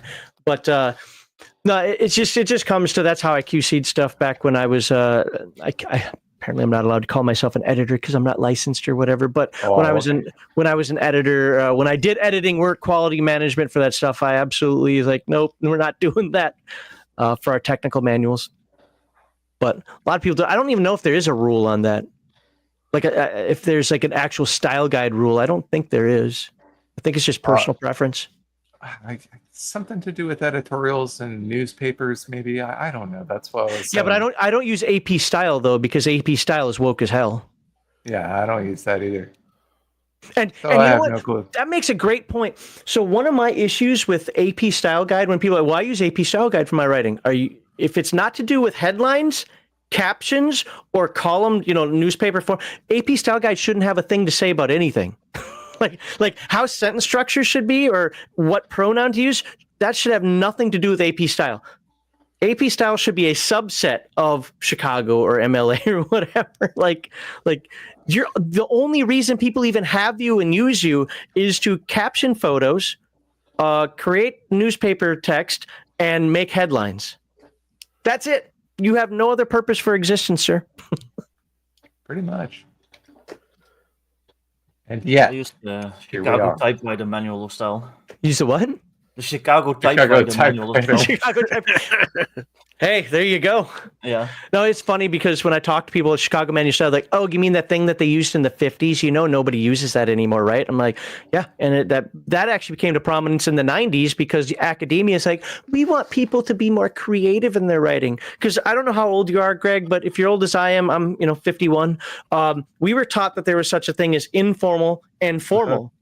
Now they're not even taught that. They're taught be creative, be you. Communication is just communication. Like, no. Yeah, I was told not to use conjunctions. Yep. Technical writing. Yep. Which I think I need to go back and do some more editing because half of my book has conjunctions and the others. I do the that other at half the doesn't. end. And what I do is I do the whole apostrophe S, apostrophe T thing, and I just do find all of these, and then when I find it, change it. Yeah. I try I'm to gonna avoid them when I'm like explaining rules and stuff because it just looks fancier if you not use them. Yeah. I have to do go back and find all my double hyphens and turn them into a full dash. That's one thing I do. Wait, you do what now? Oh, usually instead of a full dash line, I do a double hyphen. Yeah, just that as should I'm automatically writing. convert it to a full dash. Oh, Not an InDesign. fair enough. Okay, I see what you're saying. Yeah. Yeah, little weird things like that. It's funny. Oh, here's one. Does email have a hyphen or no? No. Depends on what era you're in. You're actually right. Oh. Because if you look at Chicago, say in like 1990 something, you had a hyphen, but that's since been removed. Exactly. Conjunctions depend on the professor now, but that's why I say that academia is full of activists, because it shouldn't. English. See, again, you guys can argue, but here's the term. The term is prescriptionist. That's what I am. And descriptionist. A prescriptionist says that there are rules to English that must be followed. That when you look the word up in the dictionary, that's what the word means. A descriptionist says, well, that's generally what it means, or that's generally how you do it, but language changes, and if we want to use it differently, but that's why you get crap like using literatively as figuratively, that kind of nonsense. Okay, so I'm going to go write a novel, and every time I'm talking about a car, I'm going to call it a tree. I'll see how well you can understand my book. Yeah. Well, it was at Brian. So I was hanging out with Brian, Gaming with ADHD, and his wife. He's in the Alabama area, so I got to visit him on, I think it was Wednesday. It was great day, by the way. But we were talking, but they said something that I'm like, what are you talking about? Something about, hey, that person doesn't slay anymore. So I'm like, what the fuck are you talking about? Doesn't slay? Like, I'm not even apparently that means you're awesome or some crap. Yeah, it's slang. Okay, Yeah, well, I get it. We all use slang growing up, but that doesn't make any sense to me now. I'm not exposed to it either, apparently. Yeah. I've heard That of one's pretty old. you though. slay Like, queen. Slay queen. Yeah. Yeah, I've heard that and I get that in context, but this person's like, I just don't slay right now. I'm like, what? Yeah, my dice haven't been rolling very well. Living languages will keep changing, but I'm old and still want formal, informal. Yes, I agree with this. Did you lose your account? That's weird. Are you on 2 different accounts? What are you doing here? And yes, language changes over time, but I have 2 counters to that. By the way, legionofmyth.tv/pronouns, if you want my full take on this. I have 2 differences of that opinion. Number 1, language changes over time slowly. If somebody from the 1700s came here and started talking to you, you could understand them for the most part. Maybe a couple nuances. From the 1400s, not so much, because the Great Vowel Shift and a few other things that happened, right? But you go back 300 years, you can still generally understand somebody who's talking, right? That's number 1. Yep. The second one, with the internet, see, a lot of times the reason language changed is because colloquialisms happened in certain areas and they became popularized. Yeah.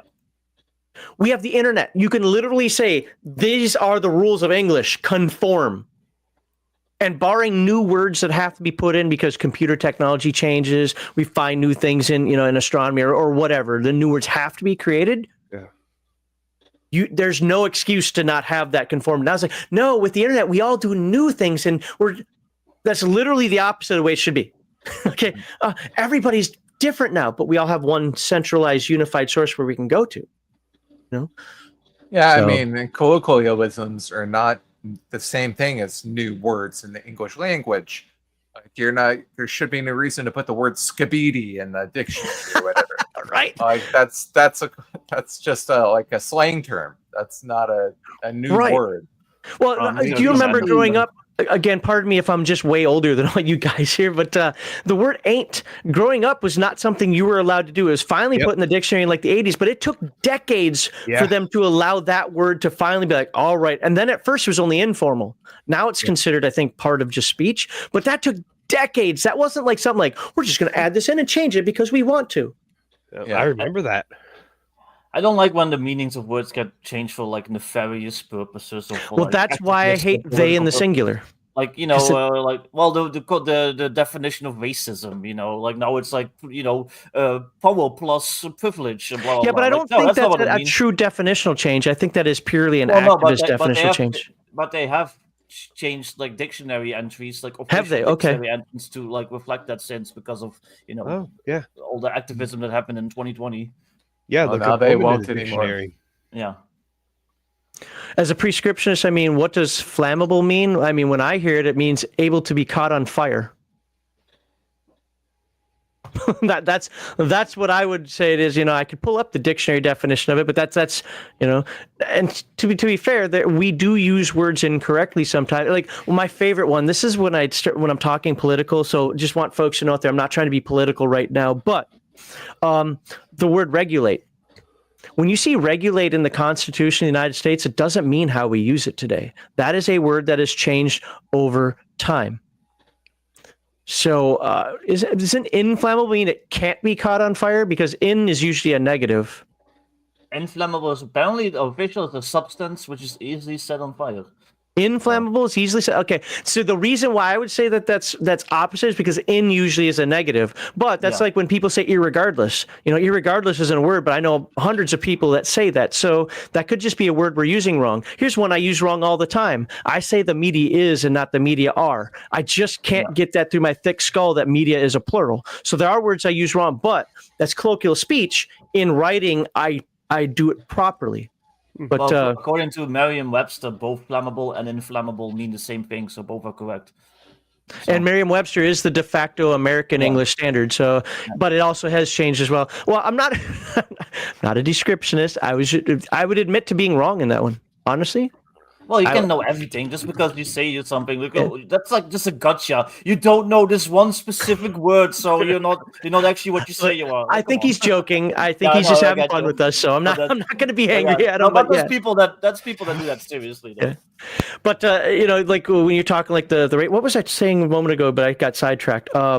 talk about the racism words, the active like that. That's why I don't accept the they in the singular thing. And you guys have heard me say this before. If that's one of those things that had happened slowly over time, it wouldn't have bothered me. But because it was ham-fisted in 2017, 2018, you will do this. Like, no, that's never been the case. I should never have to do that, and I'm never going to do it. Now that you say I have to because you want to change it, I'm not going to let you do that.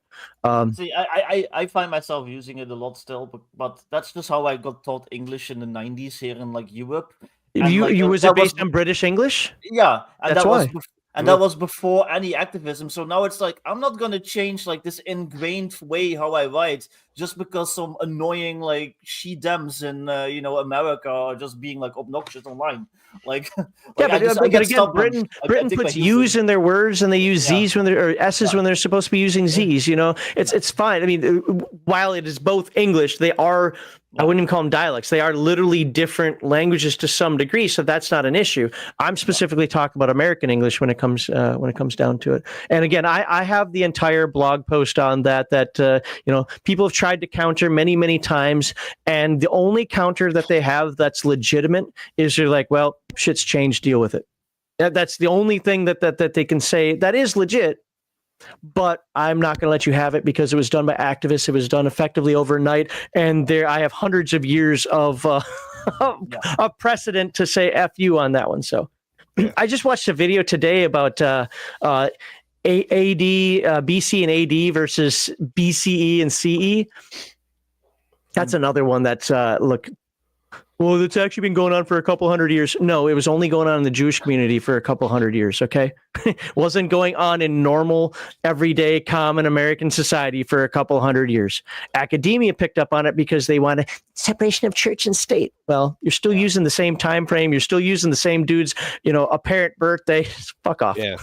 Like I'm not religious, but I'll still say like BC and AD, like I'll say Merry Christmas. Who fucking gives a shit? Yeah. And it's like what you said. It's the reason behind the change, not the fact. Yeah. Hey, but here's the thing. I will say that if you correct me and I look in the dictionary and you're right, I will. Not to be fair, I'm also going to look in an older dictionary to make sure something hasn't changed for activist purposes. But that could be a word that we were just using wrong. And I don't know every word, but that's good to know. It's one of those things that if I'm supposed to, it's weird because in or im are usually negative words, right? It means not or no. So when you hear inflammable, right off okay, so that's something that can't burn. That just makes sense that way. But that's just one of those exceptions to the rules. I find rules like words like that kind of neat.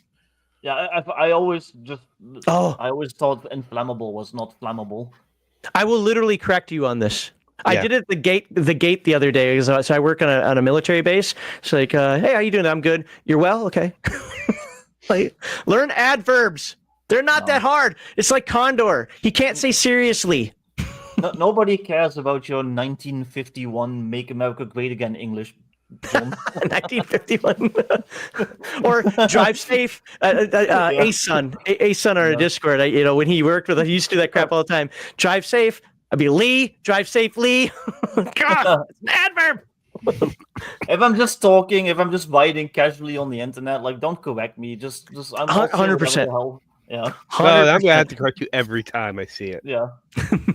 Especially since I learned my English from like a mix of like British English from school and just like random shit from TV, and then like being online for like 30 years. So my English is like all over the place. So yeah. So Adam, it really just depends. If it's colloquial writing or speaking, if you're talking with your friends, if you're talking around the water cooler, whatever, really you don't have a problem at all. It's when it comes into official writing, technical writing or your game books or whatever. That's where I'm like, no, get an editor, get it right. But other than that, no, this isn't good. He was busting my balls in good fun. I'd actually scream back Lee, and he'd be like, "That's not my name" or some crap like that. So they tell me to drive safe. My reply now is I'll drive fast. Okay. Hey, I've seen more accidents caused by people that don't use their turn signals than people at speed. So, I hate that. Jesus. Gotta go do something. Hey, Patty's Parlor, you have a great night, sir. Thank you for joining us over there on Rumble. And yeah, thanks for your time. I know he leaves like this all the time, but I'm gonna say it's because once again we're on my soapbox issue and people are just rolling their eyes. Go, oh God, are we talking about this again? Patty has played my trailer on his stream for like weeks. I can only imagine like how bored people are of it by now.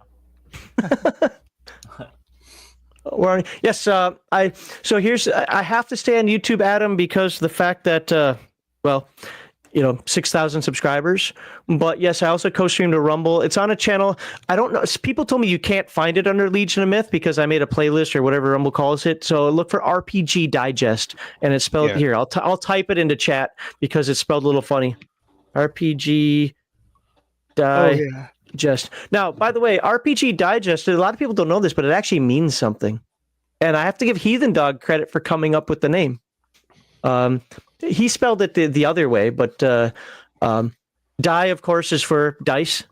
But jest is actually a romantic adventure or something like that, or the recounting of a romantic adventure. A tale of adventure, a romance in verse. Okay. There you go. See? So it's like, well, that works out. Let's do it. There, yes, you're with the Cooler Kids Club now. There you go. What else we got going on in the gaming world? Remember, tonight's just a chill stream night. We're not doing the panel show tonight. I'm probably not going to go. Oh God, we're already almost at 3 hours. Yeah. Almost at 3 hours. Only have 22 views. What is going on? Seriously, it's been like this. It's like I guess a Tyson fight. Viewership has been dropping. Let's see. Bears got 11 watching. That's nothing for him. Also. Tankar's got 13 watching, but I don't know what his averages are. Mildra has 2 watching. Wow, that's high for him. Mildra, yeah. Wow. Well, I know Greg talked to Mildra, and I want to know how that went, but I'm not going to do it here in case it went badly, and I don't want to talk shit about Mildra. I've been on Mildra 4 times, by the way. Mm-hmm. Okay. I know that. I will speak for not 4, but what I saw with Alexander McCrease. Alexander McCrease was on Mildra's show, and like an hour in, or not even an hour, like a half hour in, Alexander started asking the questions. Like he was there to be interviewed for Act 2, and then like I don't even know if it lasted an hour, but like 45 minutes to an hour in, Alex was like, "Yep, all the phones are ringing. The washer needs to be like he made every excuse. Gotta go." I said he had to do his hair. Yeah, something. It was really weird. Like I was like, "Yep, got to go by." But he spent 4 hours with us. So yeah, I got lucky with Titans because Mildra actually knows about Kaiju stuff. So that's fair. Actually, was able to have a conversation. Yeah, I think Macros on inappropriate characters was the best. Was it okay? Yeah, they started getting all the political stuff. And he goes, "Well, I gotta go. This is all the time I told my wife I'd be on for." Yeah, I was on Diversity and Dragons about the game, and like we talked about the game, and then he wanted to play like leftist meltdown videos from the election, but he politely let me leave. He's like, "All right, well, thanks for being on." And then after that, he spent like an hour doing that. I'm like, "Oh, gosh, to pull it there. I have an active Kickstarter. I don't want people to." Right. No, that's you know what. First of all, that's good on him for doing that. Yeah. Exactly. And secondly, I completely understand. You want to sell games to everybody, right? I mean, Crest sells toothpaste to death row inmates, so you want your game to go everywhere. So now, granted, my game's not going to appeal to a lot of the people freaking out, but why? It's Kaiju versus Mecha. Who cares? I mean, I don't see anything overtly political in there that they should complain about. No, there's not. It's just. And if it's going to be some of that nuanced BS like you're talking about before, well, that's them looking for stuff. Exactly. Let me flip the script. Mark McKinnon, we know he's a Canadian leftist. He was actually a politician, right? His book has something. Yeah, he was. If you look it up, he was like a council member or something up there in whatever city he's from in Canada. His book, you can take issue with aspects of it being lefty for various reasons. He's got literal they, them characters. Yeah. He, obviously writes in Canadian pronouns. And there are things that you can look at and just kind of roll your eyes at. But here's the thing. Right at the beginning of his book, he says, this book is a manifesto, not a cop. If you don't like something, don't use it. And he straight up told me, yeah, if you don't like the pronouns of the characters, then change them. Now, I still generally think that's backward think, but here's where I will give him the credit. His characters are known characters in the game. You kind of do need to know the character sex. You kind of do need to know the character. This isn't like some random bartender that you don't need to know. So you're going to know that it's male, female, or anomaly. And that's fine because he's open. He's like, if you change it, you change it, enjoy the game. And I will respect somebody who does that, even if his politics are completely different than mine. Yep. So I'm sounding, I would lay money down. Now, I do not know this, unlike Mark, who's, again, Canadian leftist, we just know it. I bet you Kevin Simbita, I would put money on, now I don't want Kevin to ever tell me who he voted for, but I would put money on the fact that he voted for Kamala Harris. But Kevin doesn't put that crap in his books. No. So who cares? Neither do I. I mean, you could infer some kind of theme and meaning from my book, obviously. If it didn't have any themes at all, it would suck. But, it's not like modern political statements and things like that. Not like Lancer, Okay, so here's a question for you. Do you guys know, I know first edition best, but do you guys know Shadowrun? Yeah. Do you know the history? Do you know the history of Shadowrun?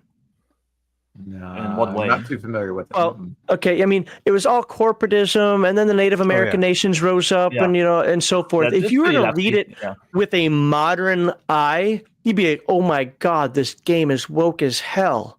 Yeah. But we played it in the '90s and loved it. Yeah, it's just an expression of the way the world ended. I know there was one that we covered at one time. I think Heathen Dog got mad at, if I remember correctly. It might not have been him. No, I don't think it was Heathen Dog. I think it was Chat. Got really mad. Oh, here we go again. Global warming kills everything. Woke is taking over. It's like, it's just a methodology of explaining the end of the world. Who cares? Yeah. So sometimes I think people look for things that they don't need to be looking for. Sorry, go ahead, Greg. I think so too. No, it's true. And for example, in Titans, I have to describe what it's like to live in alternate 1980s Japan in Osaka, Japan. I don't go into immense detail, but just enough to get an idea. Were the Japanese a little bit xenophobic? Yes. Were they culturally homogenous? Yes. Those are facts. They're not political statements on my part. And it's fun. And if anybody complains, but look, my wife is Japanese. She will agree with you. She'll absolutely agree with you. Also, just because you put something in a game doesn't mean that you personally agree with it. Like, I've had factions that are like mega communists. Doesn't mean that I'm a mega communist. I just feel like in a proper living world, there's probably mega communists out there. Absolutely. So I'm going to describe them as fairly and honestly as I can, because And I bet you there are pirates too. Yeah, there's pirates. There's slavers. There's all sorts of stuff like in a proper living world. So. And Adam says, I'm pretty sure woke stuff has been around since the 60s. It's been around since before then. It just wasn't called that. But yeah, I mean, the communist ideology was really started taking roots in America in the 30s, and some would argue even before then, but really in the 30s, historically speaking. But it didn't gain any traction until the 60s because it's a generational thing, and then pushed harder in the 90s, and now the 2020. I mean, you notice how this kind of it just flows. So.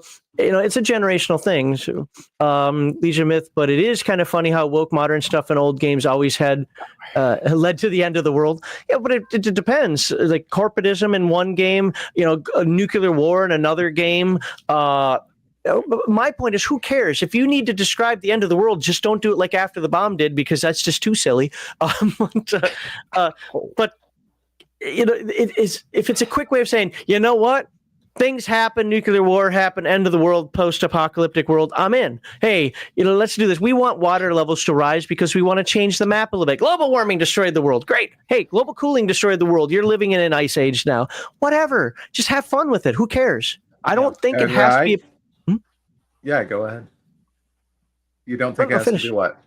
I just don't think that it has to be agenda-driven to say that. Well, I grew up in the 80s, and in the 80s... the end of the world would have been the landfills filling up. Like we used to watch these specials in school, where it's like we're gonna be buried in trash, like Yeah. up to our necks, and like the whole world will be nothing but landfills and trash. Sorry, guys, that didn't happen. Don't you know about all the ducks that get their heads caught in Yeah. six-pack plastic and that island of trash that's out there? China. True story. When I lived in Kuwait, they literally dumped their crap into the ocean and just said, "What's the fine for this?" Okay. Yeah, They got oil I money. can They believe didn't care. Well, you mentioned the Native American thing in Shadowrun. That was just flavor. There wasn't a whole chapter like talking to the player, like educating them on the history of colonialism and stuff. Plus, hey, there probably are some Native Americans out there that are mad about what white people did there. And if they had magic, I could totally see them doing the great ghost dance to try and get rid of white people. That's just like that's just you're just describing something that actually might exist. No, I agree. Yeah. I absolutely agree with you. Yeah. What's that? What we have? What the U.S. experience in the last years and what we have here, where I live, is Marcuse's repressive tolerance. Yeah. Well, it's like being so open-minded. Was it you're so open-minded, you're closed-minded again? Yeah. So, yeah. But oh yeah, there you go. That's another one. An asteroid hitting. I've had people actually say that. Well, if you're going to do an end of the world thing, it should be something like a volcano or an asteroid, because then it's not political. I don't think any of them are inherently political. No. Because look, I think people sometimes use the wrong term. I'm very pro-capitalist, but I'm very anti-corporatist. And if you look at Shadowrun wasn't capitalist; it was corporatist, and that's the difference. Now, a lot of people don't understand that, and that's fine, But I'm not going to go. Your book says capitalism is bad. I hate this. And it doesn't even actually openly say that. That's behind the scenes where you just go, okay, I get it. You just play. You play and have fun. Who cares? It's a role-playing game. And guess what? You know what all Shadowrunners are? They're capitalists. Yeah. So Yeah, that's why I don't like the whole cyberpunk. You're like, people focus on the punk stuff, so you're supposed to be like some anti-corporate activist who's fighting for the freedom of everyone. Like, no, my guy's just some dude on the street who also wants to make money and live in an awesome penthouse, and he's willing to shoot people for it. Like, there's no activism there. He just wants those credits. I like that Carl Sagan quote. Yeah.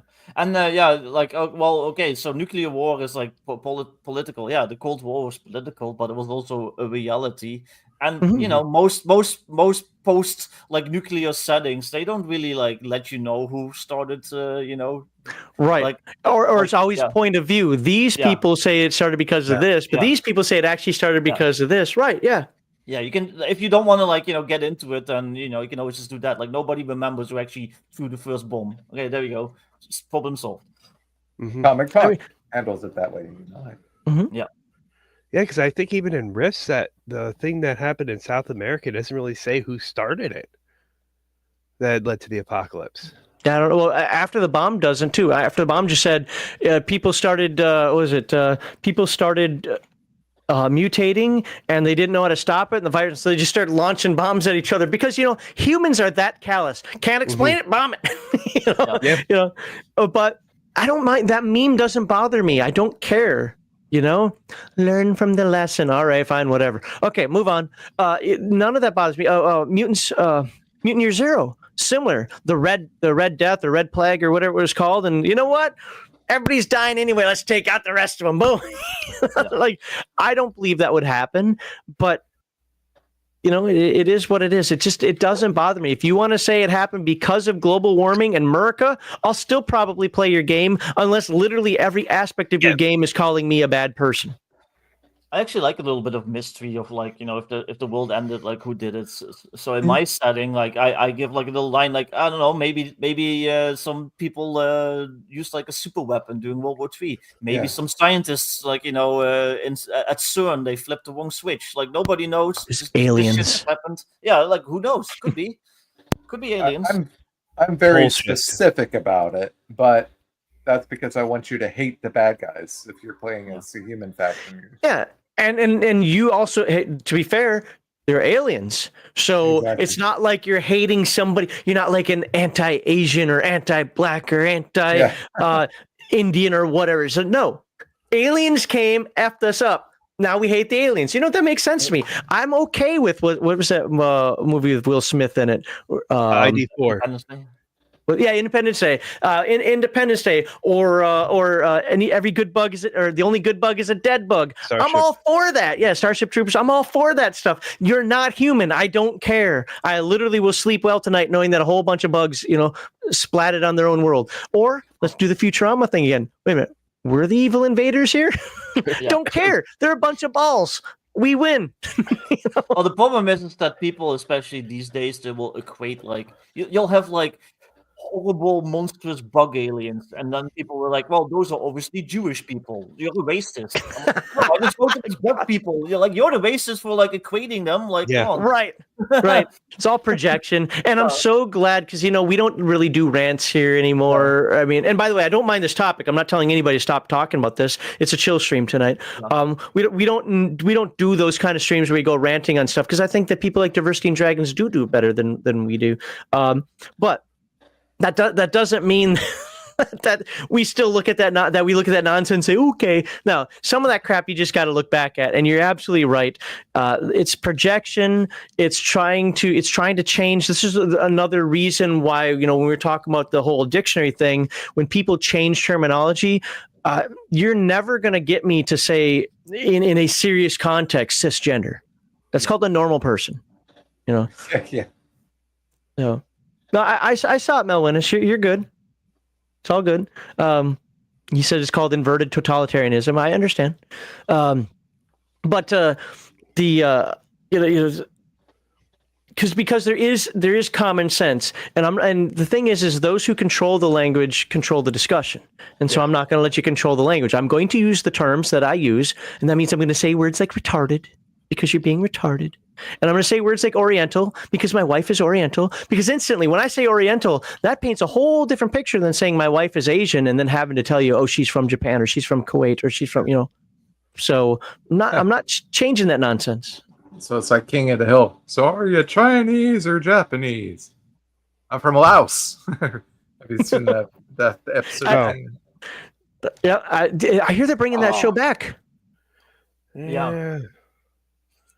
Hey, Gunther, I have not sent you the email yet, but you did win one of the prizes for the 24-hour live stream. Expect an email from me soon. I'm recovering my sleep and all that other stuff. Plus, I visited Brian the other day. You will be getting an email from me to confirm your address and so forth. And I know you already put it in, but I do that just to make sure there weren't any typos or anything crazy. So you should be getting an email from me at some point here in the very near future because you did win something.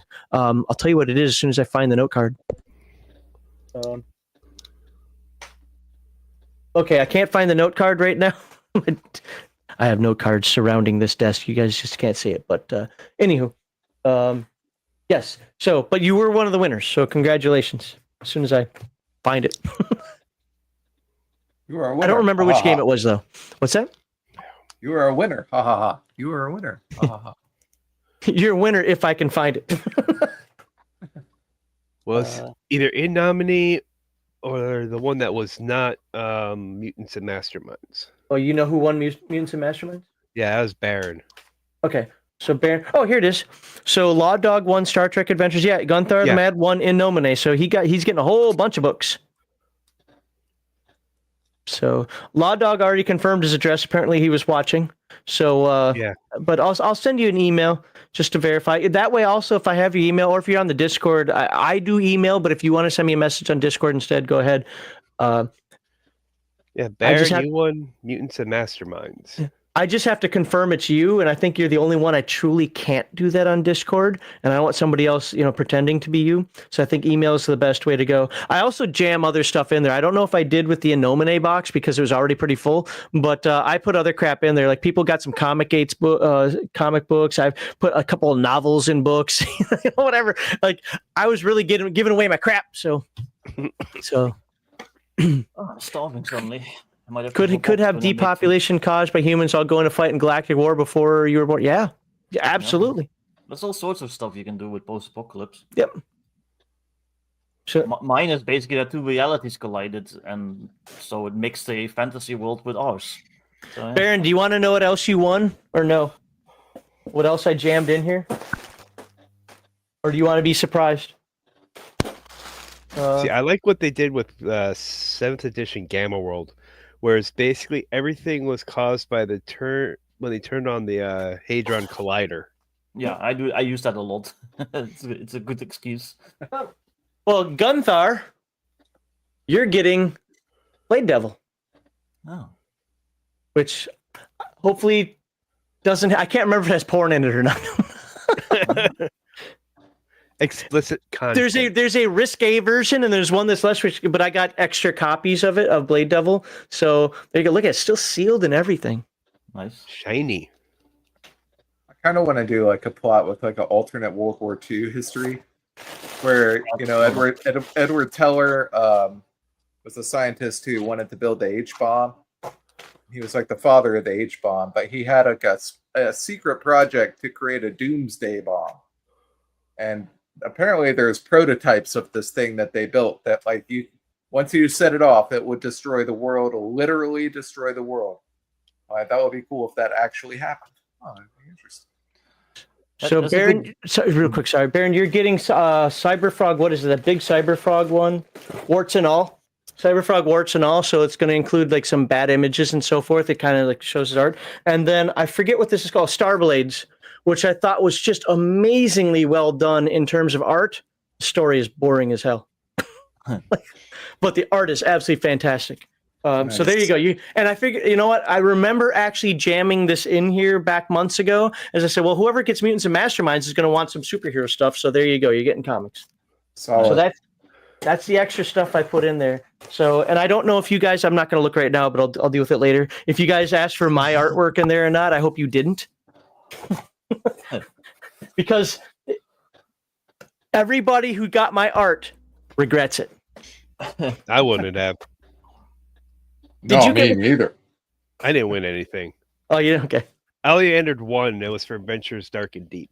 Oh, he said yes. Did I do artwork in that one? My little blob guys. Did you win that one? No, I didn't. Oh, I thought you said you did win it. Okay. No, that's the only one I entered. I have extra copies of it, Brian. So Game with ADHD, I've got extra copies of it. So that's why I'm trying to clean off shelf space, and I don't need a bunch of copies. There's still some things I kept multiple copies of, but 2 instead of like 7. One of my favorite setting books is for GURPS, the Alternate Earth books. There's 2 of them where they change one little thing, and like this is what would happen. I know one is what would have happened if Morgan worked more with Tesla. There's another one like what if the Confederacy would have had stayed around longer. Are we talking like DC became predominant over AC type of stuff? No. Tesla's the Wardenclyffe Tower. If Morgan would have funded that the way Tesla wanted. Yeah. Was that the wireless energy thing? Yeah. Yeah. Yeah, because if you look at what Morgan owned, the stuff he owned all this stuff that was basically the coals, the wood to make the poles, all the stuff to make the wiring. It would have wrecked his business if he would have funded all this. Yeah, Tesla believed in ether, which is a medieval concept, and he pushed hard to keep it on the periodic table for a long time. Yeah, didn't they disprove that in the 1800s or is it 1900s? I know to me it's just relatively recent because it sounds magical. Well, I mean, it's probably disproved for a long time, since like the 1200s even, but by the Greeks or somebody who had actual scientists. But there's still some credence to some of the ideas. Yeah.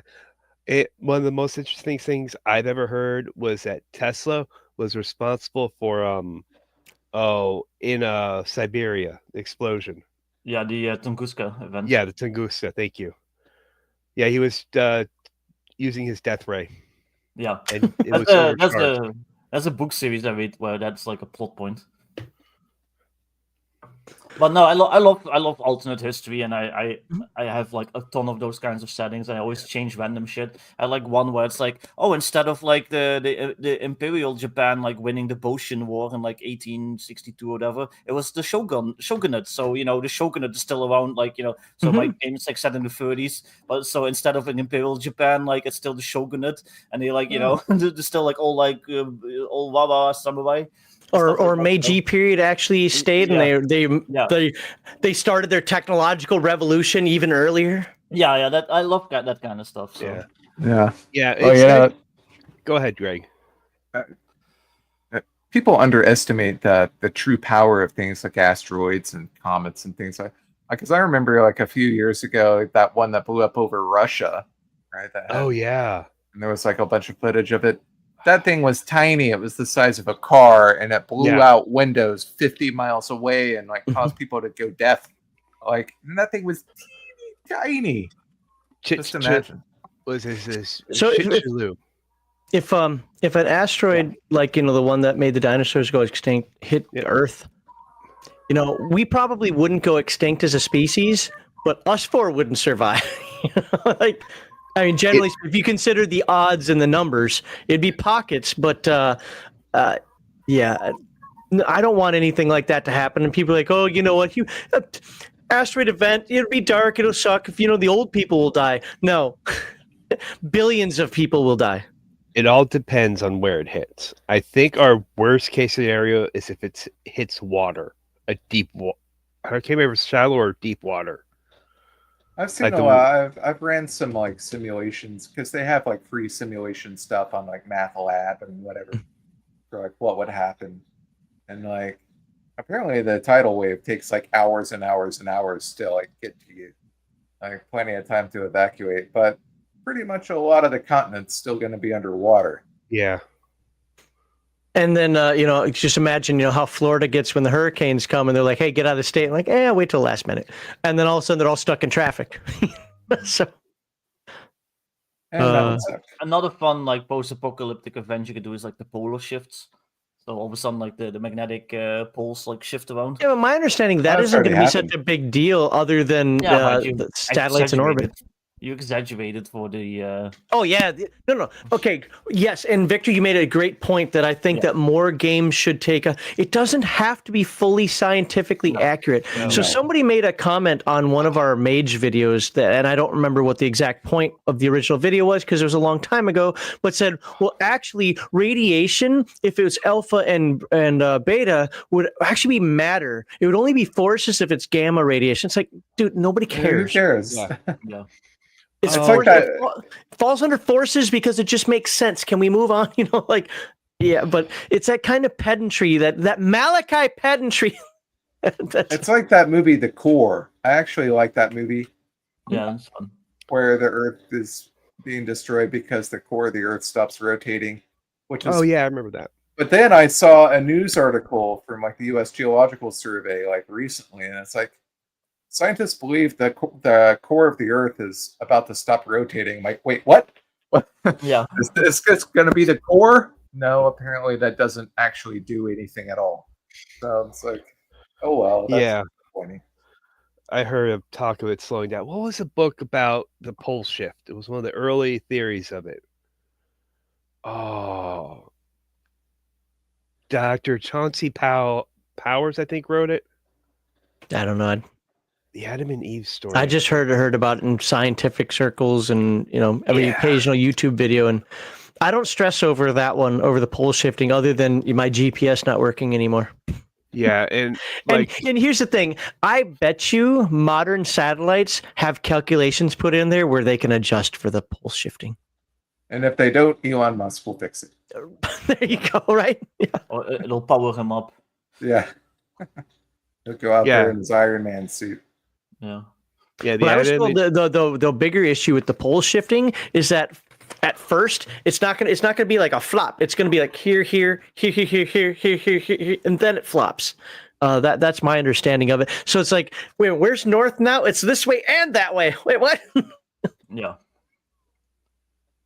He'll fly himself up and fix it. If on the tower, everyone would get super sick. Wow.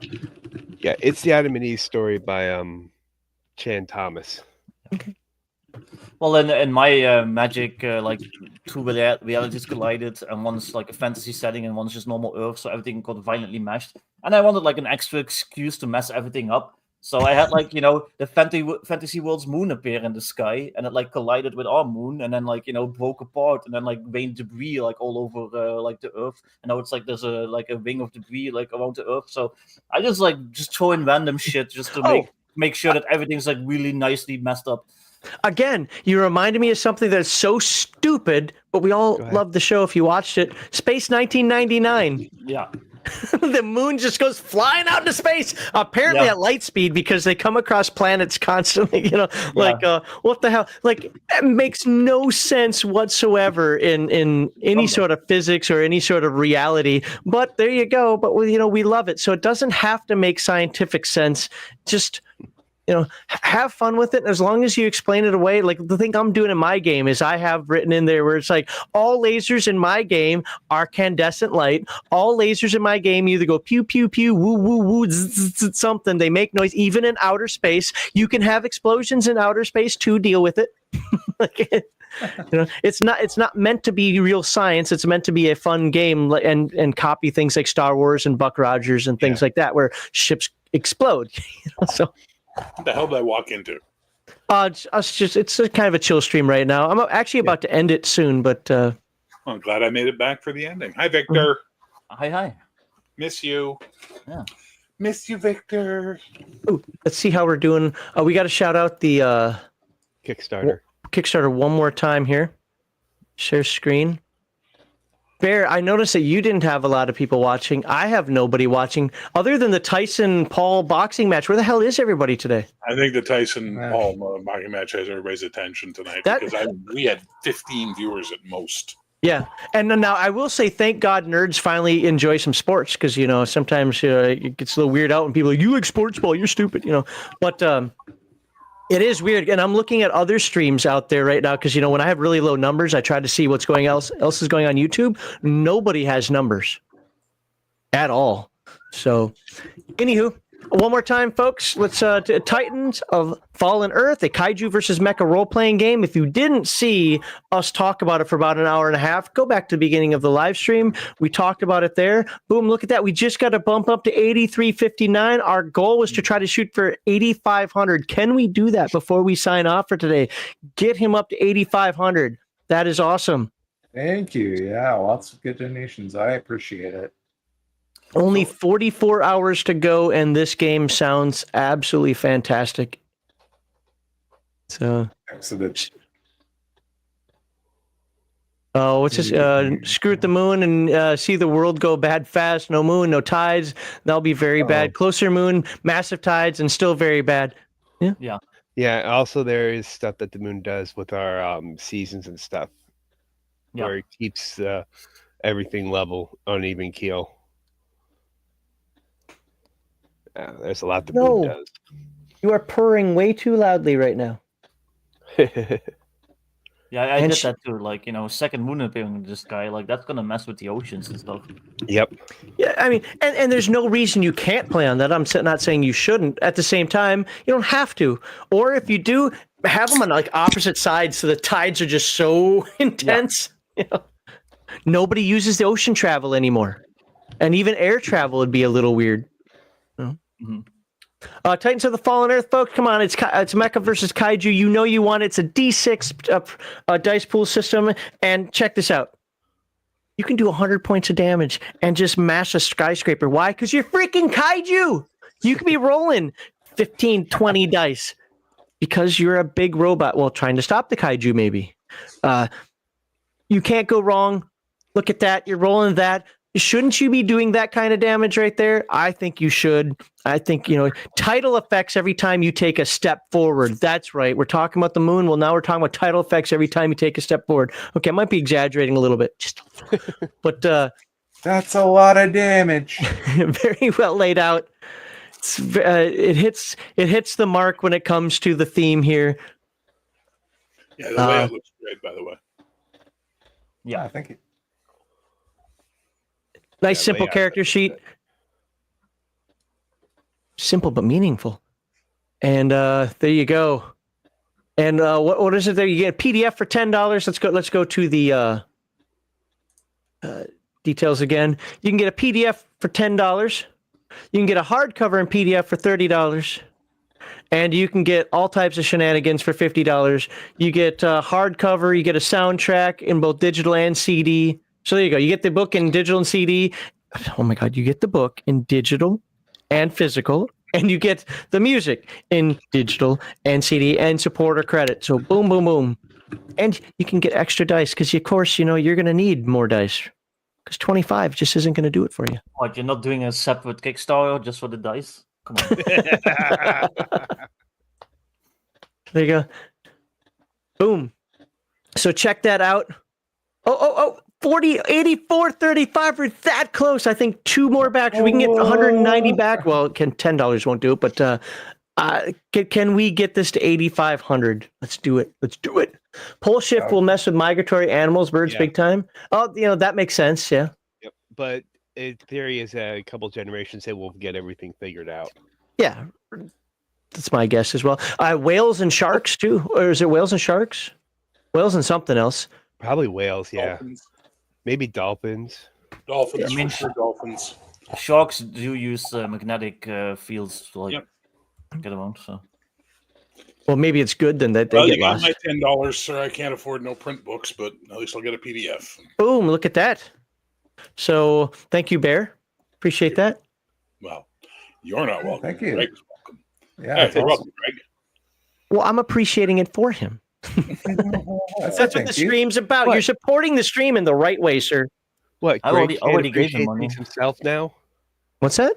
I said Greg can't appreciate things himself. I did. I said thank you. Hold on. Oh. He Yeah, did. I'm And it was hearing it. everyone just fucking chill. I am. I'm taking my $10 back. You may be unchilled, sir. The rest of them need to shut the fuck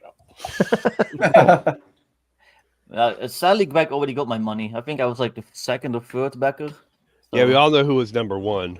Yeah, crafty like always. Fucking jerk. Except for you, Vic. Wait, what did you Everybody, He wasn't number one on mine either.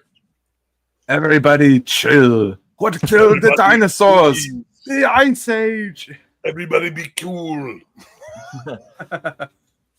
There was this kid. There was this. I was working on a movie one time, and it was the effects guys on it had worked on Batman and Robin, and one of the effects guys used to do this joke. He goes, "This was Schwarzenegger, day one of set, walking in with cards, going, everybody chill, everybody be cool, everybody freeze. That's it, I'm out." Not really, but Yeah.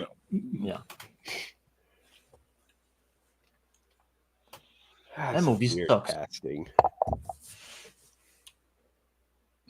Well, that killed the conversation. You're welcome. I'm sorry, I'm typing. I'm just thinking Yeah, about I'm how just- terrible that movie is. It made me bummed out. Yeah, I've never actually seen it, but just thinking Oh, no, about it's Arnold bad. as Mr. Freeze, it just doesn't work.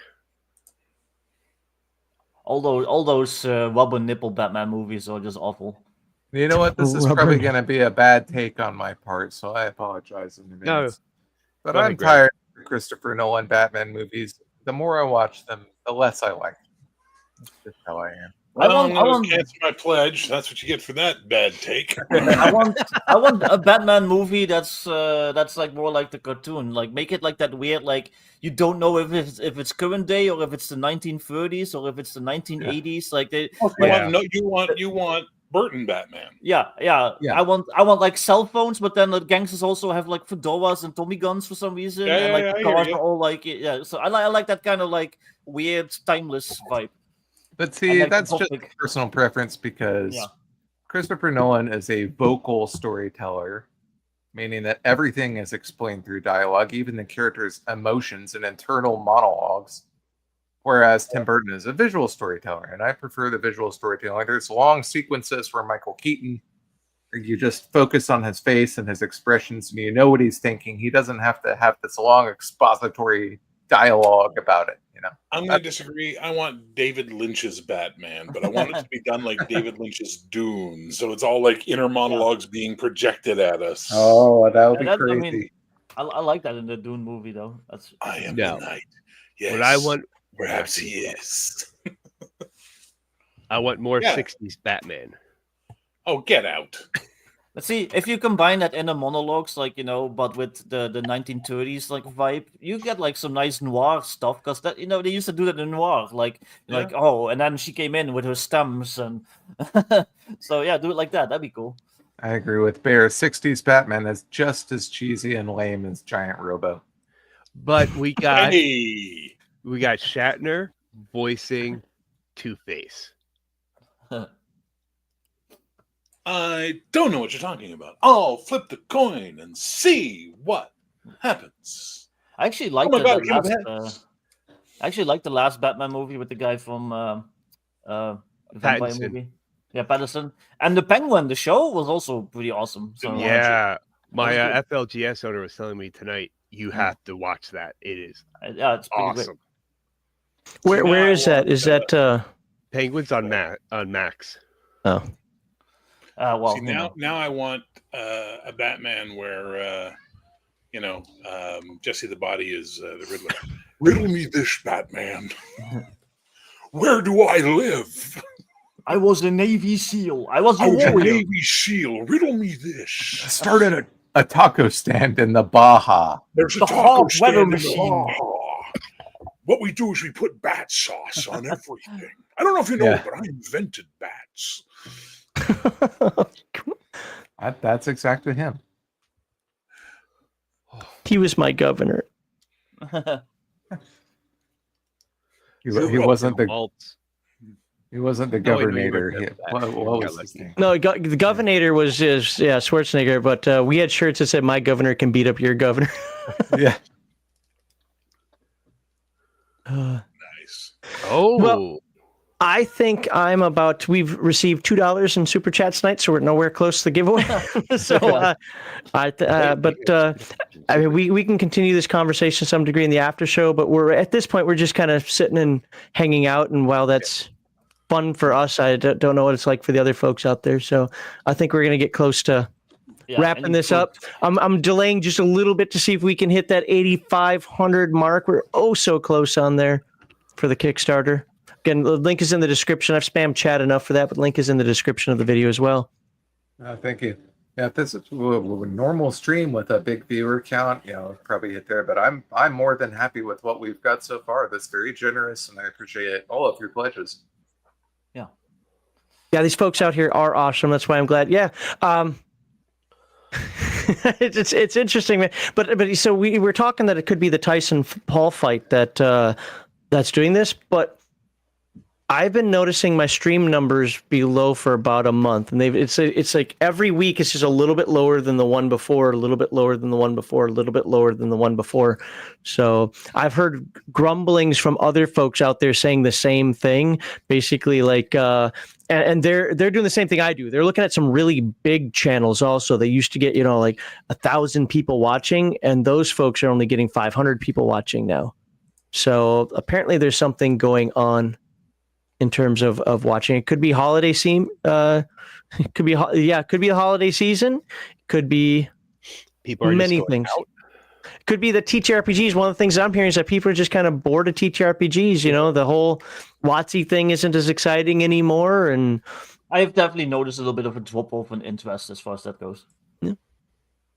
Yeah, I mean, look, I've noticed my live streams do better than my pre-records for viewership, which I find weird. But overall, yeah, I've been watching my subscriber count go blue, blue, blue. Like every week I lose 5, gain 6, lose 6, gain 5. see, that's odd. I'm growing. Well, I wouldn't say wonderfully. I'm growing within standards in subscribers. No one likes a braggart. No, it's not a brag when you hear the rest of it. I'm growing within standards, right? But my watch time and my views are absolute crap. Well, let's see how the Albana game does tomorrow. Do a couple of rant videos. No, I'm not going back to doing any. We kind of did today. We did a soft rant today. How about that? What did I miss? Max as usual, language. Yeah. Clown Throw shoes is dying of trash fire. Yeah, okay, I got it. No, I didn't tell anybody die in a fire or chew on arsenic Yeah. or take a long walk off a short pier or play in traffic or anything like that today. F off a bridge with Dan. Fuck off of me. Fuck yourself off a bridge with Dan. That's, what that's it's right. Yeah. And that's a heathen dog thing. He's the one that coined that one. It's still my favorite so far. Well, it's funny because nobody understands the reference anymore. So what the fuck does that mean? I think I've been watching this channel too long. Yeah, if you know that reference. So for the folks out there, like, okay, do tell, fine, we'll tell. We were doing kind of a rant video on like the top 10, I don't know, or worst 10 things you can do. 10 worst classes in second edition, I think it was. Yeah, something like that. It was one of those 10 best, 10 worst, 10 whatever. And the guy who wrote the article was named Dan. And he said something really stupid. So he was like, Dan, you can just fuck yourself right off a bridge. And then it became, this meme after that. You can fuck yourself off a bridge with Dan. You know, I was told I'm not allowed to swear on this channel. And here you are throwing out bombs.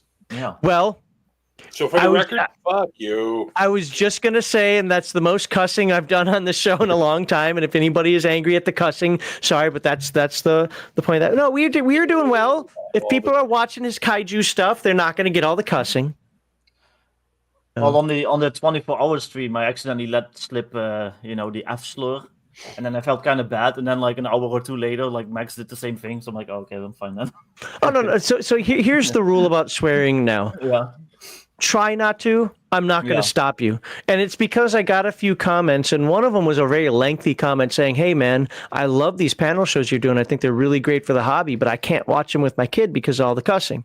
And, your parenting style may agree or disagree with that.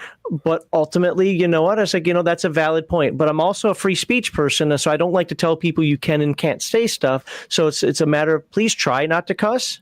Yeah. There you go. I mean, sure, why not? No, I won't try not to cuss. Also, not everything is for kids. So that's just the way it is. If you're having a streaming issue, you might have UTI. No dad jokes. Okay, I am stopping it on dad jokes. Those are out. Yeah. Would that be a mom joke? Could be. No, but fuck you for cussing, Max, is awesome.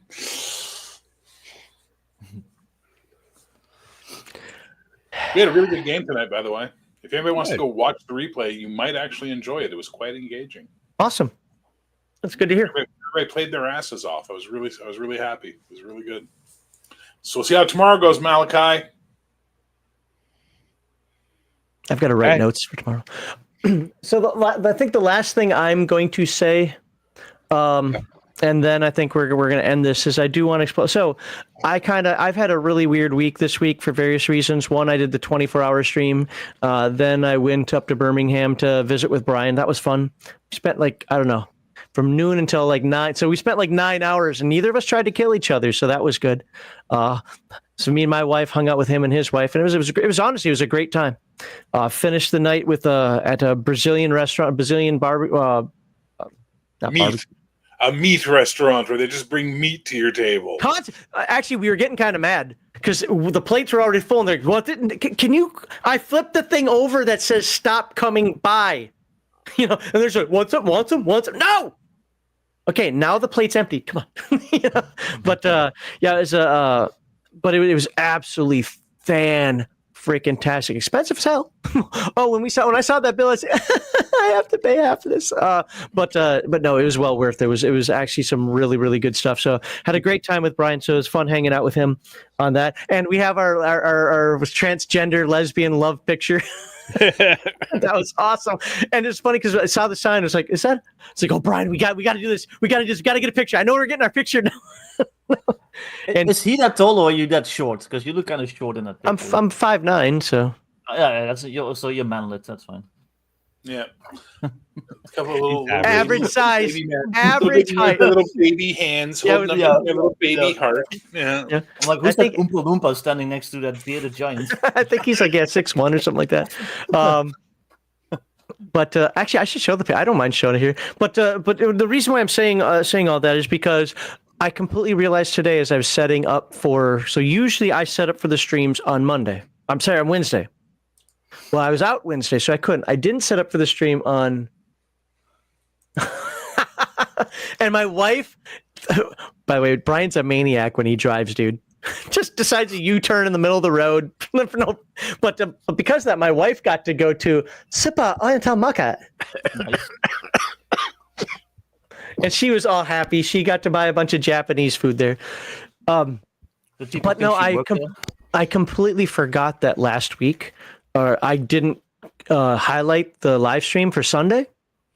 So I'm actually more prepared for this Sunday than for last Sunday, and we've already streamed it. And I have to go back and figure out all the stupid annotations I need to do for it because I completely forgot. So there are going to be a whole ton of videos coming out soon from the live streams that we've done because I forgot to do everything I'm supposed to do with them. So yeah, that happened. That sucks because that actually means more work and it's going to take even longer, but whatever. Cool story, bro. Tell it again. I will. You know, there's some people out there who actually care what we do on our live stream. Just I want you saying. to come to Montreal for a visit, you little fuck. I'll get you some better pictures than your gay flag. Yes. Hold on, let me show the gay flag.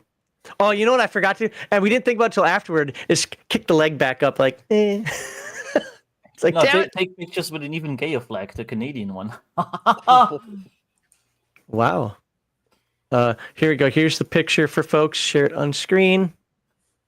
And boop. We actually took multiple pictures, but that's it. There you go. I should have had my foot in a kickback, but oh well. Anyway, it was a fun time. So there. The traffic was clear. Traffic sucked for me. Apparently everybody was driving between Birmingham and Montgomery. Yes, Max is very short. Wow. 5'9", actually, let me do the Air Force style. 5'9.5" is not very short. Well, listen, you would tower over ye old geek. Yeah, I was gonna say that. That motherfucker is a hobbit.